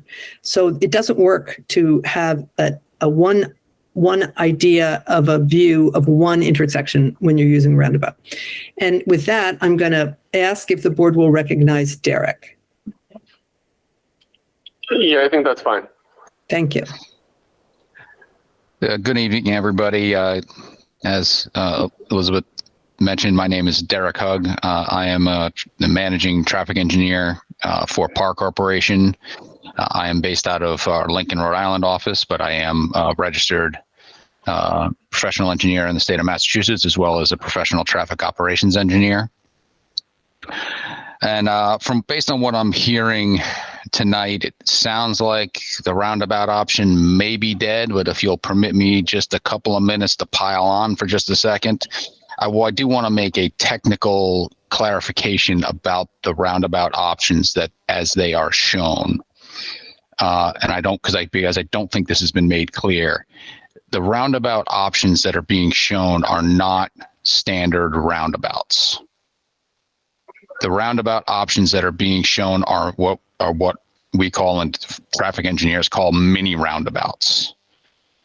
The outside circle of the traveled way is only 90 feet, maybe even a little less in diameter. The entire center circle appears to be paved, so that the entire center surface is traversable.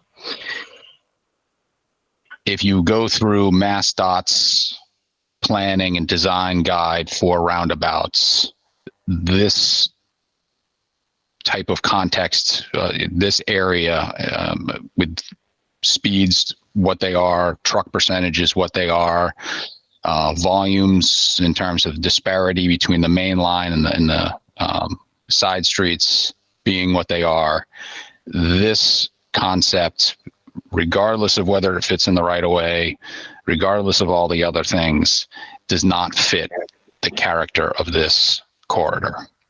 And I don't think that even if this option were presented to MassDOT, I have serious reservations about whether they would accept it. And with that, I'll drop the roundabout issue.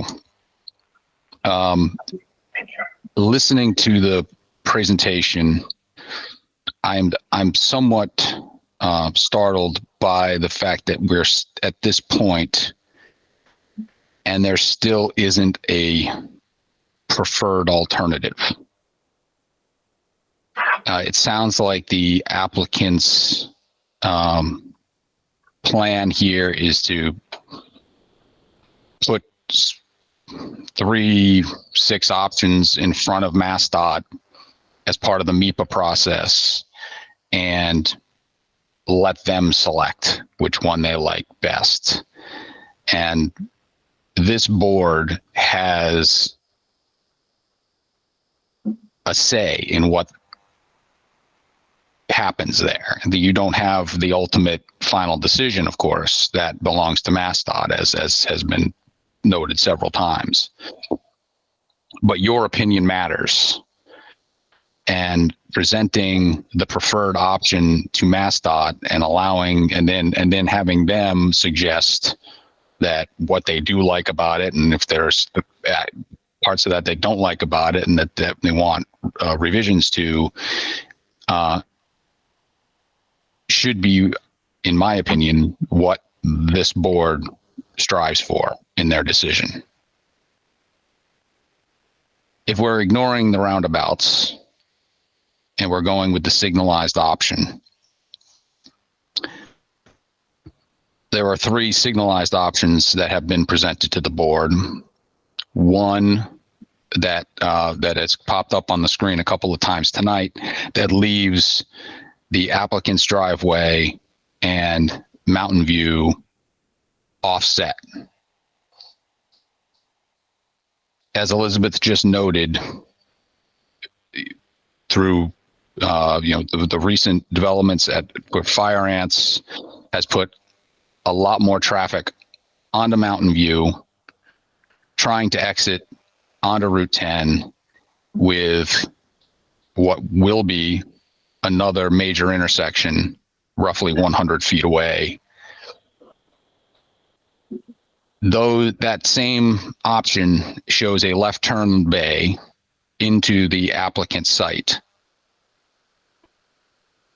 that left turn bay would prevent any ability now or in the future for any left turn bay into Mountain View, which is definitely not a ideal situation because there is plenty more land to the west on Mountain View that is potentially developable in the future. While I don't think there's anything currently planned for back there, that is something that needs to be understood, that there is the potential for additional development back there. And there may be, right now, Mountain View is mostly exiting traffic from Fire Ants, not a lot of incoming traffic, but that may change at some point in the future. So I urge the board to press for a 4-way intersection that aligns the applicant's driveway opposite Mountain View, as that is an existing path for Fire Ants and other businesses and residents within the town.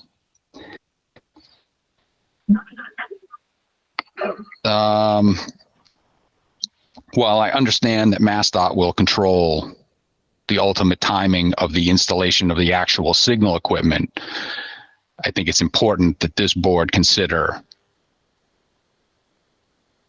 the geometric changes that would need to be done or would likely need to be done ahead of time. So even if it's the third or fourth phase of the currently planned developments implementation before the signal warrants are met,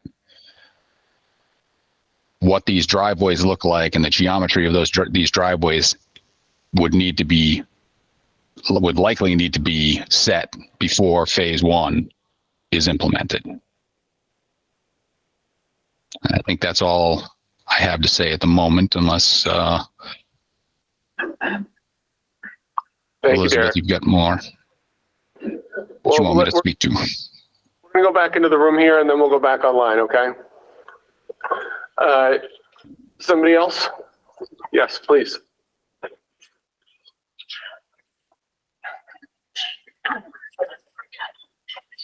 I'm Mary Lou Dodge, and I live at 4 Lux Avenue, and I'm part of the Easthampton Deserves Better Coalition, who've been doing all kinds of research out on the streets at things like cultural chaos. Several of the good people here and I went around with flyers and big descriptive site plans to show people and ask them what they knew, if they knew and much at all about the Tasty Top program.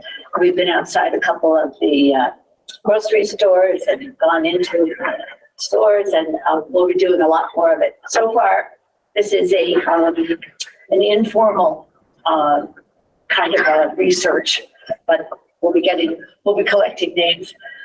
And I can tell you my shock at the fact that a month ago when we started this, almost no one knew anything except there was a Starbucks coming. And that's, kind of amazing because we've been in this process for so long. But then I realized that mostly it's been in the newspaper or on a couple of places online, and there are people who don't get the Gazette, and there are people who aren't online. So unfortunately, we had to be the displayers of what it was. And I can tell you we figured 200 people, and that's very minimum guess that we've really had conversations with, and they've been real conversations. There's one person who's okay with the whole thing, and otherwise there are people who are angry, and there are people who are kind of shrugging their shoulders. I see that a lot. They think it's a done deal. So I think we need to get real information, and we'll be doing it, out to the people of this town to see, what's it going to do? Everybody, to a man or woman, sees the traffic problems, and then we tell them about 5 acres of trees coming down, and we tell them about how close this is to a watershed into a beautiful river. Let us let the town know what's going on. I hope even the mayor will speak about it sometime. But anyway, we do know that people so far are just, nobody's for it. Thanks. Thank you. All right, I'm gonna go back online. Patty C has a hand up.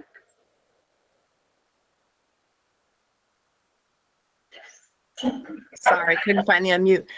I have a couple issues that have come up in my head when I've been listening. Number one, the ecosystem.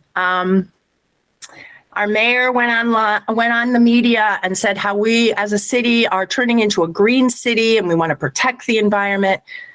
She's saying that on one hand, and in the other, here we are sitting here discussing a project that's going to destroy a large portion of our conservation land. I abut a stream that's going to flow into this. My husband and I voiced my concern to you, this board, back a few years ago when a solar farm was going in because of the issues with wetlands and water issues in our yard. And you, the planning board, not all of you, there was some different ones, but you came to our home. You stood on my deck and someone from your board looked at us and said, this house should never have been built. Aggravating beyond belief. Are you going to say that with this project too?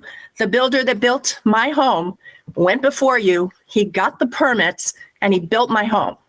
And then years later, you told me it shouldn't have been built. So don't make the same mistake with this project. I'm very big. I watched a commercial from the WTF that talked about all the climate change and global warming and how we have to start preserving our land. You're not even considering that with this project. You're cutting down trees. I've got bears coming to my back door. Never had them in 35 years that I've lived here. They're lost and they're losing their homes. We need to do something to protect the ecosystem or we're all going to suffer. So think about that, please. The last thing, in the last meeting, we talked about tax revenue. The project people said that we were going to have increased tax revenue. I'm sure that's correct. That's gross. I want to see net figures. You talked about it not bothering our schools and not increasing our cost to our schools. Maybe our decline is because people are homeschooling or leaving the district to go to other schools, school of choice. If our school system improves its act and people start coming back, what's going to be the net then? And can we handle it? So what's going to be the net effect of that tax revenue? I firmly do not believe that we're going to generate income. I believe it's going to cost us taxpayers more. So I'd like to see those facts. And then the last thing,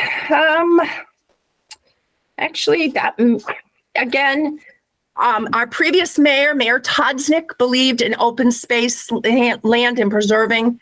I challenge you to follow in his footsteps. And also, as the present mayor said, let's turn into a green city and let's protect our environment. Thank you for your time. Thank you. Thank you. All right, somebody was getting up before. There we go.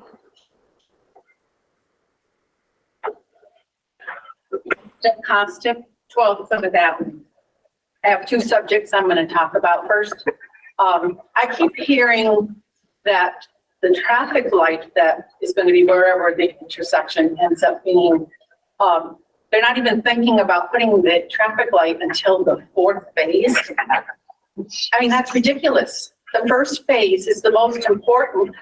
Where are these kids that go to this gymnasium and education school? Where are they going to cross safely across that terrible, busy highway? Looking at whatever plans they have for the intersection, I see these crosswalks, but how are they going to cross those crosswalks safely? That light or something should be done, like in front of the River Valley Co-op, they have like a slow down island for a crosswalk.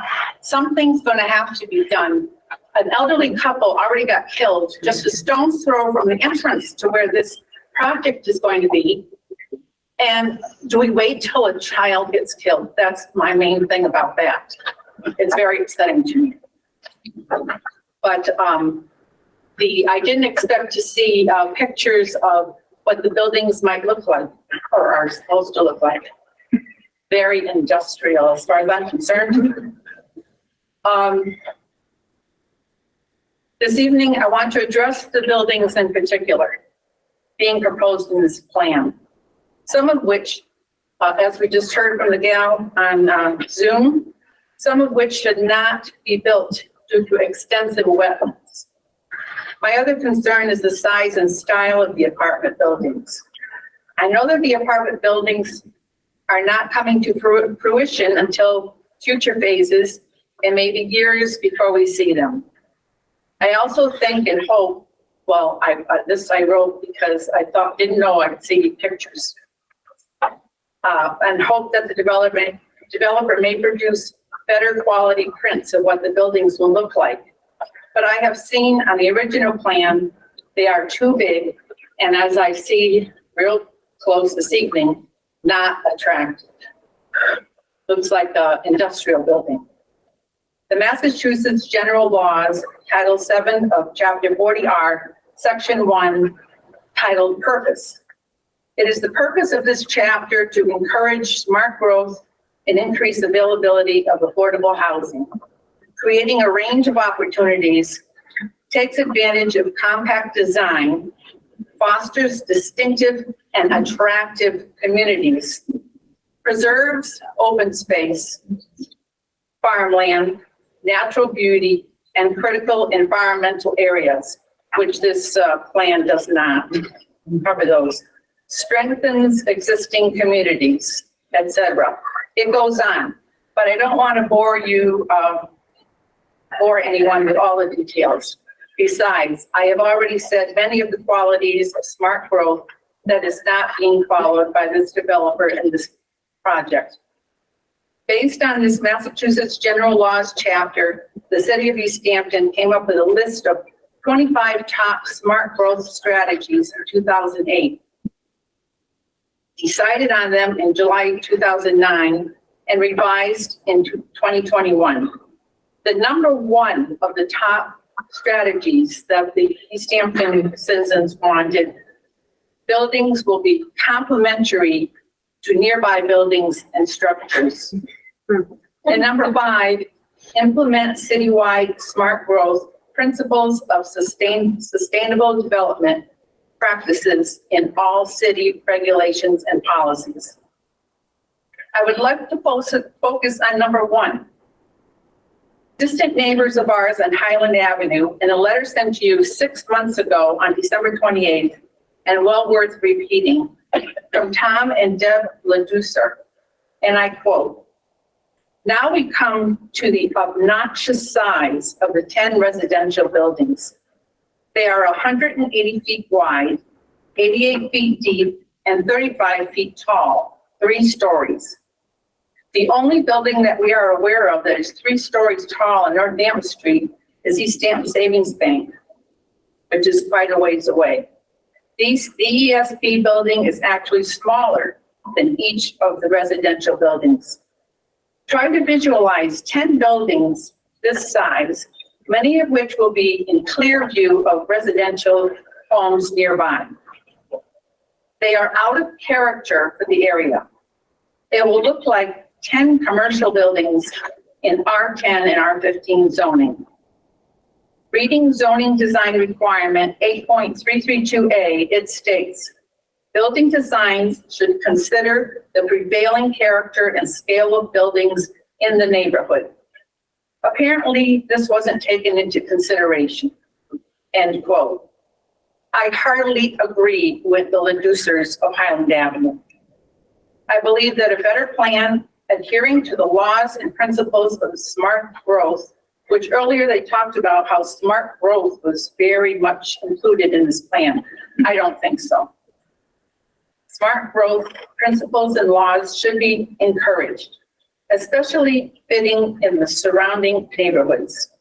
I don't envy your job as overseers and decision makers, but I sure hope that this Sierra Vista Commons does not become the big sore thumb of Northampton Street in more ways than one. Easthampton deserves better, which I am a part of, and thank you for your consideration. Thank you.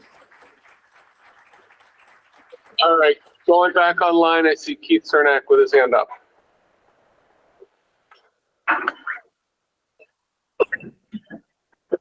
Muted. He's muted. Keith, we can't hear you. Keith, you're muted still. We can't hear you. You are muted still.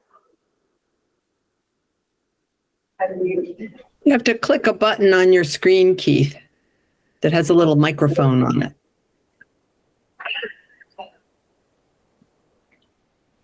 At the bottom of the screen. It's usually red, and you click it with your mouse and it turns not red. It's very good advice right there. And he's doing well. Actually, it doesn't appear he's on mute. It appears his mic is not working. Moderators muted him. A moderator needs to unmute Keith because he's been muted by the moderators. I don't think I have. It doesn't look like he's I have a muted. button on to let everyone unmute their microphone, which clearly is happening, so. Yeah, it looks like Keith's microphone might not be working or hooked up or something. We'll come back. Keith, keep working on it and we'll come back to you in a minute, okay? Maybe you can troubleshoot that. There's somebody else that was getting up in here? I think he left. Yeah, please.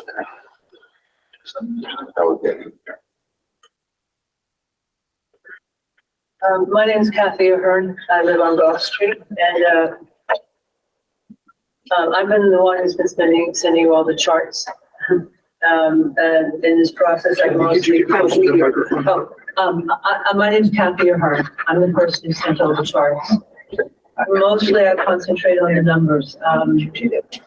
But I do have questions about numbers. I understand there have been some new traffic counts taken on Northampton Street? Yes. Is that true? Yes. Does anybody have that information? Is that available to the public? All of the traffic report stuff is available on the planning department website. Okay, terrific. My next question is actually probably directed at you. Is it typical may not be the right word, is it necessary when you're talking about scale of development? And if this was Boston, this would be a tiny project. If this was the Bronx, this would be a tiny project. This is Easthampton. This is a huge project. And it will increase the traffic count in this community by 30 or 40%. And there doesn't seem to be any interest at all of thinking beyond the scope of a couple of blocks on Northampton Street. And I've sent you my little chart that explains that we will now end up with a traffic count higher than there is in Hadley on Route 9, higher than there is now on King Street in Northampton. And we have an odd situation with the traffic pattern in this community. There are very few ways in and very few ways out if you're trying to get anywhere other than West Hampton. And which is, I'm sure, a lovely place, but. So my question to you is. If you can give questions to us and then we'll have other speakers answer it. So the question is there any plan, and if there isn't, why not, to consider the ramifications of this project on the rest of the community? And if there isn't, the why not could be, well, it's not relevant. But if that's the answer, could somebody explain to me why? And do I wait for you to answer? No, give us everything you're wondering, and we'll get people who can answer, hopefully. Okay, so you asked for a lighting plan last time, and I don't believe we have a lighting plan.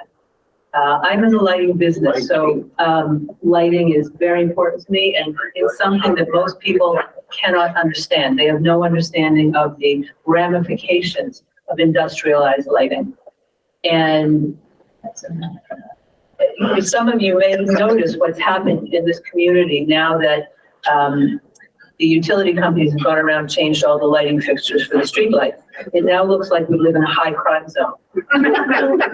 Okay, and I don't do very well at City Hall. I usually get yelled at when I go there. And I got yelled at by somebody in the Department of Public Works about asking if there was anything to be done. So I can read a book standing in my front yard in the middle of the night. And this is what's going to happen over at the land behind the Tasty Tot development if nobody's paying any attention.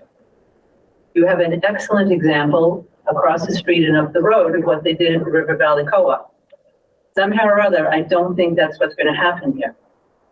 So you might care to look into that. The other thing is actually what really comes to mind, and I'm sorry for all the other ladies in the room, but I feel like crying. Okay. What comes to mind here is the incredible sadness of this situation. The brutal unkindness of this situation. These buildings are ugly. This whole development is ugly, and I'm very sorry, but you could hire architects. You're going to make money off of this project. Spend a little money humoring the community and making it look nice. We have examples of affordable housing in this community, which has done a terrible job producing affordable housing, and yet we have two beautiful examples of affordable housing in this community. And these buildings are, If you hired an architect, they might be able to tell you about brutalism, but that's what you're suggesting. Way after brutalism went out of fashion. On Northampton Street. And it's just a travesty. And I'm terribly sad that we've been put in this situation. And I apologize to all of you for being so terribly upset, but ugliness is not essential. Humans have many characteristics that animals and birds and fish don't have. They have the capacity to create beauty like animals and trees and birds do, but they also have the capacity to produce ugliness. And that's what we're talking about here. And our peers in the natural world do not have this capacity. This is unique to human beings. And a little bit of effort could be made here. We're talking about the absolute bare bones effort. If this was the third grade, you'd be getting a C. Yeah. Thank you.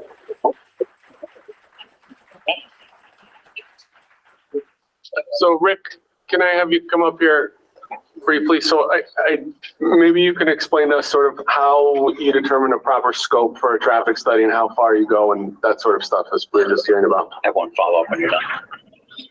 So the question relates to, I guess, the limits of a traffic study. And it's no doubt that if this project gets built, somebody from this project is going to drive to Provincetown and have a traffic impact in downtown Provincetown.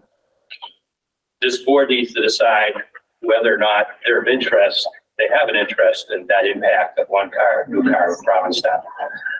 I'm guessing they're going to say no. So you need to then say, well, what about the next town over? We're closer and closer in to what's reasonable. And there are multiple methods and standards by which you might come to those limits. This project is about to go through BEPA. BEPA talks about where at least 10% of the project trips might end up. So if your street is a mile away, but 10% of the trips for this project might use your street, BEPA may say, well, that street should be studied. They might also say, well, 10% on a small project might only be 1 or 2 trips. Is that worth a study? What if it changes the volume on your street by 10%? Is that worth studying? So there's no precise answer to do this. It evolves through experience and process. We came into this and with what I would admit is a fairly narrow scope. If you look at the work that was done for Stop and Shop, they went into the town center, they went up to O'Neill Street. We sort of confined that a bit, in part because the nature of the project is a bit different, where that was a strictly commercial enterprise generating certain type of traffic, certain amount of traffic. This is a project with a residential component, part of which I understand is affordable housing component.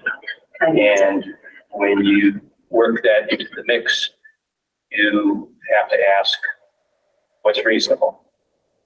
And people are going to come up with different answers, and some will disagree with what I think is reasonable. We were looking at this from a perspective, let's get it right for as much of the roadway system as we can. And it costs money to fix problems. This signal that we're talking about is going to cost hundreds of thousands of dollars in road widenings. If there's acquisitions of land that have to be done, add tens of thousands more for that. So when you're looking at trying to do affordable housing in the context of making the road work, it doesn't seem reasonable to suggest that this project look at every traffic problem in the city, but try to narrow it down to the areas where the project may be able to make a meaningful contribution. So that explains my rationale in working with the applicant on the study limits that we have. There's another process to follow with the state. There will be a meeting on site that the state will host, and you can all be invited to that. And you can share your opinions on how broad a study area should be. And the state will listen to all parties. And they say that this study that Howard Stein Hudson's been working on is sufficient in its scope, or they may ask to expand that. That's a process that's ahead of you. It's an opportunity for you to reach and share your own opinions on how broad a study area we should have. I would say in a perfect world, yeah, you study everything when you can. That's typically not done when you're looking at private development. You have to set some reasonable limits. The board can only do so much. We have to look at every intersection in town and get the board to weigh in on that. They be overburdened. We need to reach a balance.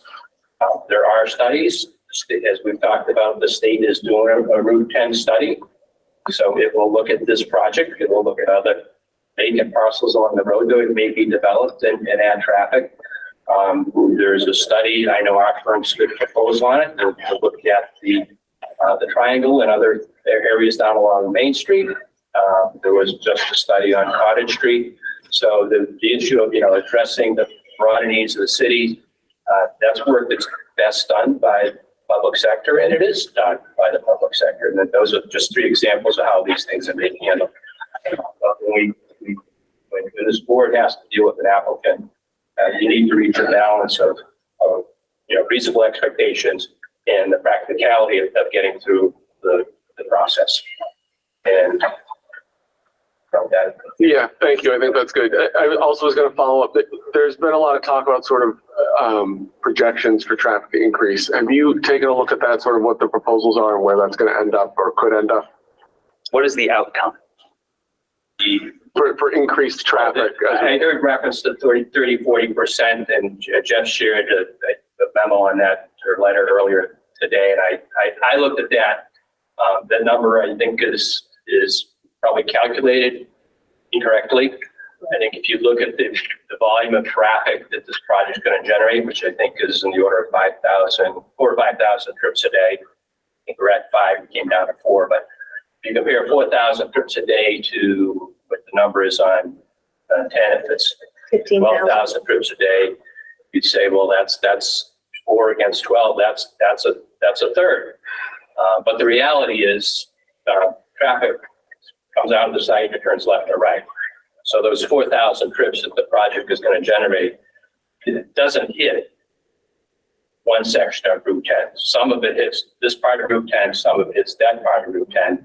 So what the calculation we did is we went back and looked at the traffic forecast, how it was assigned to the roadway system, what volumes are out there today. And our calculation says that, for example, in the afternoon peak hour, which is going to be the peak generating hour for this project, at the nearest signalized intersection to the north, which is the direction where they expect most of the traffic to go, which would be the Florence Street intersection.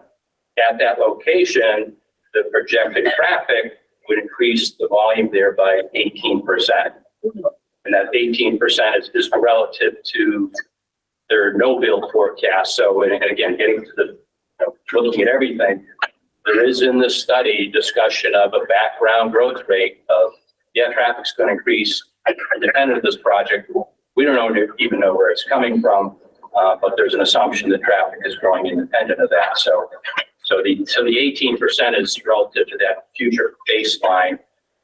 I didn't do the math, but if you compare it to today's number, then maybe it's 20%. So it's and that's a substantial number. And again, I mentioned EVA in the past is looking at kind of a 10% threshold in terms of saying how far out should an applicant go with their study. Bumping the volume 20%. Clearly suggests to me that people would ask them to go to Florence Street and maybe ask to go further. Thank you, Rick. Okay. The lighting plan was the other one, which. Oh, the lighting plan. So have we had a revised lighting plan yet? When was that submitted? Thursday? Okay. We'll look for that online then. There's been a lighting plan in the submission all along. I remember, We just yeah. submitted one that eliminated that back building. Yep.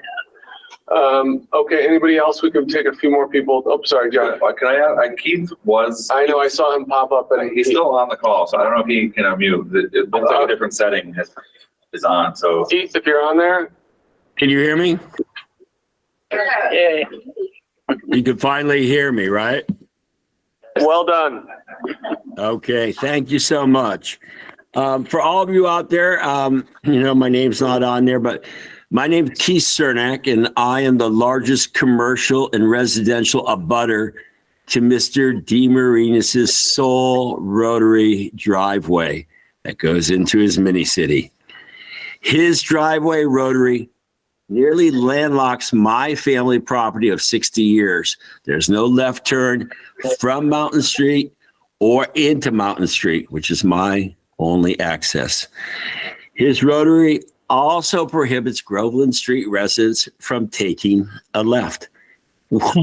Why does he continue to drive his traffic into residential areas with this rotary? And conveniently, DeMarinis has designed both a traffic light and a rotary that will take my entire property across the street. I refer to Plan C24F and C24C, which have roads going right through my entire property. Thus, it appears that DeMarinis' whole traffic development plan is predicated on the eminent domain of my property across the street. The rotary isn't big enough, and my property would be taken by eminent domain to widen it. Let me say this once again. I am across the street. And if so, does this mean I can buy a house across the street from anyone in Easthampton, make it low-income housing or drug rehab, then extend my driveway and additions right across the street through your driveways, your front yards, in the name of eminent domain? Everyone in Easthampton should be afraid if Easthampton Planning Board permits the land take of my property for his rotary. With another project that's across from your street, you could be next. And what is happening with Hudson and Santec? Why won't they do a traffic analysis and present and potential traffic count from the Mountain View side of the street? I now have a written purchase offer from the operators of Tasty Top Ice Cream to rebuild our icon on my property because it means something for Easthampton. I went there when I was 5 years old. That was 65 years ago. It also means up to another 1,000 cars coming in and out through Mountain View each day. Will this now be included in analysis by Santec and the Easthampton Planning Board? If this entire process is going to be done with integrity and transparency and legitimacy, how could this traffic analysis go missing? As well as the following 3 items from the Easthampton Planning Board. There needs to be a rotary analysis. We've talked about it.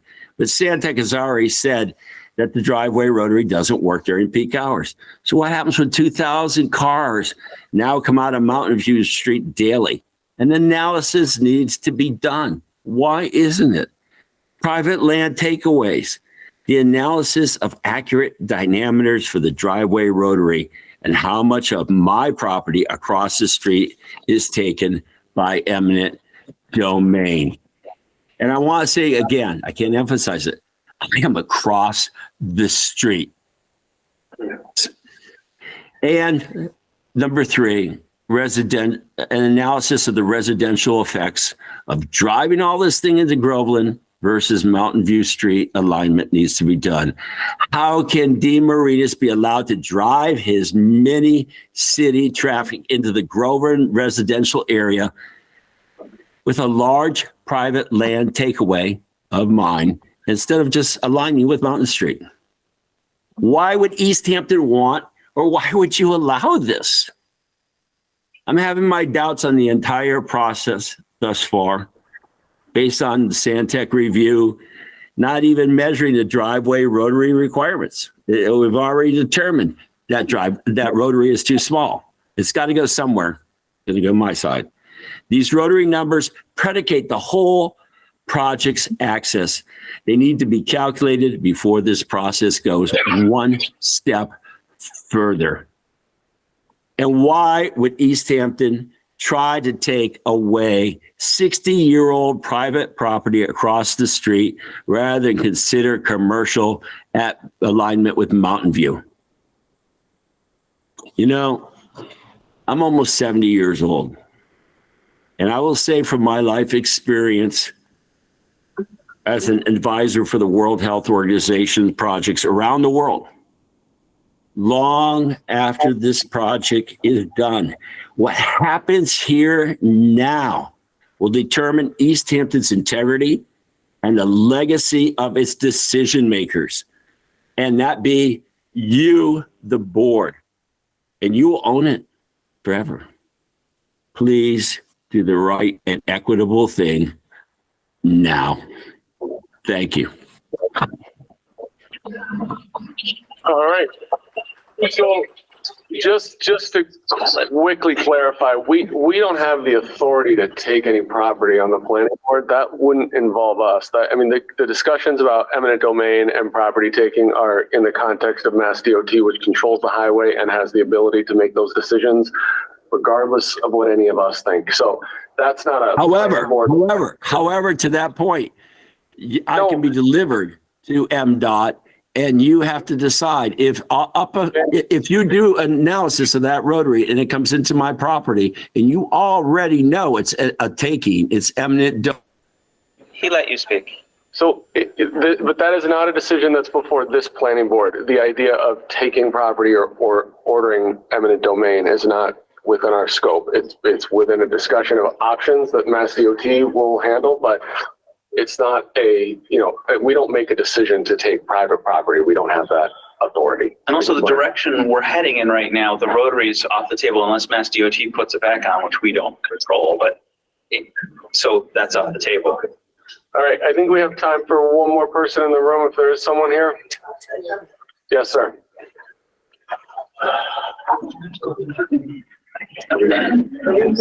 Hi, I'm Bill Flannel, Grove Street.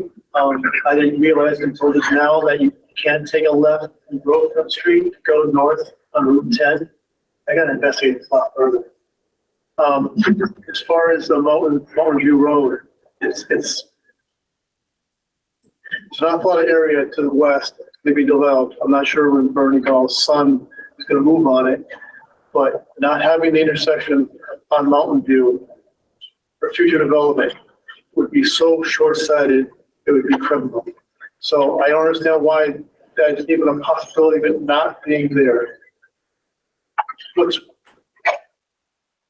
proposed, we definitely need that to happen.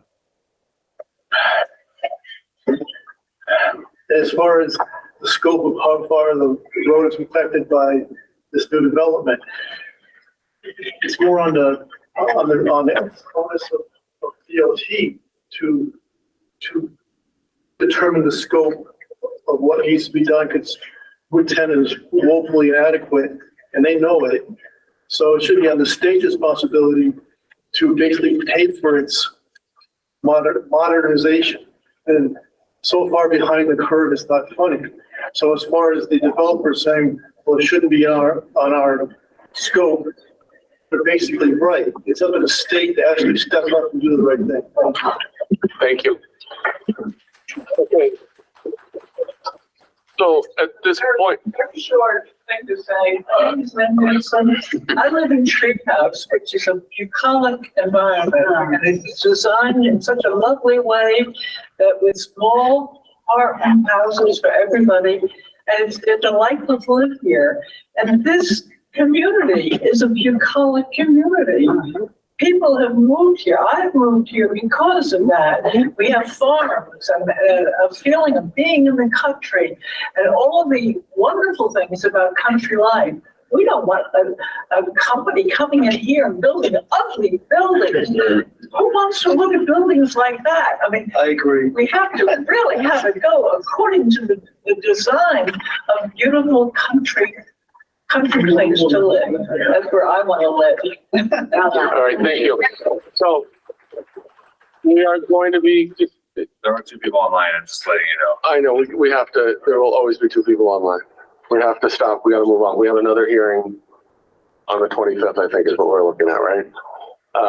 And so we're talking, we'll have the report from Conservation Commission, the peer review by then, right? We hope, or some feedback. I think we'll have some feedback from the Conservation Commission by the 25th. It may not be finalized, but it'll be some review. We'll have Folks, heard. please, quiet, please. And so we will also have, we'll get into the meat and potatoes on the waivers, go through each one of those waivers that have been requested, hopefully. And hopefully we'll have some feedback from traffic experts meeting together. Including Derek Hug. Right, in a hopefully cooperative way. And I think those are the main things that we have for the 25th. Does anybody else? Do we want to get into bonds and values and, or is that further down the line? I think we need to figure out what the conditions are going to be before we figure out what the bond is going to be covering. Okay. I do think, as Attorney Abel said, there's going to be bonding happening. So I think it's going to be more about making sure we have all of our things on the list. Right. We're sort of a beneficiary under the bond. Okay. But I think those are, not that we can't talk about other things if they come up, but I think those are the big ones. Anything else, Harry or Ken? Okay. So I would take a motion to continue to July 25th. Yep. Motion to continue the test. Hold on a second. This is, Tasty Top Development LLC to July 25th at 6 o'clock. Seconded. All right, voting to continue to July 25th. All those in favor? Aye. Opposed, abstaining. All right, we'll see you all back here on the 25th. Then. Thank you. Have a good night. Thank you. All right, Jeff, anything else we need to cover? Or are we? So I would just let the board know that we are expecting a potential zoning amendment to. Folks, we're not done with our meeting, so if you can take any conversations outside, we still have work to do. Thank you. I'm sorry, what? Nope, hold on. We got everything's online. Please. We are still in meeting, please. Folks, please take your conversations outside. We have work we still need to do. So I was just trying to indicate that there is an expectation that the city council is going to send another zoning amendment. They were hoping that the public hearing could happen on the 25th. Time-wise, it works. In terms of the time required to advertise it, it could work. And I did explain that the board might continue this hearing to that. So they were agreeable to something like 7 or 7:30 to set that public hearing for. And if they're really eager to do that, they'll wait around. But I don't know if that's reasonable because I think we were trying to accommodate some schedules, like August schedules, in fact. But that's just the subcommittee. Is that what we're doing? It would be a joint public hearing. Like we just did. Yeah. I mean, we started right at 6 tonight. We did 2.5 hours of pretty solid time. I hope that it'll be shorter, but it won't be shorter. It won't be. I think we got more. I don't know how we're gonna. I think that my recommendation would be when we have a situation like that to put forth, and I think it'd be reasonable to do so, speaking time limit. Once people get to speak one time and limit it to like 3 minutes or something, because we have a lot of agenda to get through. Yeah. And I think it's reasonable under those circumstances to put a limit. So, I mean, is that the only time we can do it? I mean, I guess we can deal with the It's the scheduling. only time. And we don't have to deal with the scheduling It was here. ideal. It was an idea. So Why don't you and I coordinate online? We can figure out.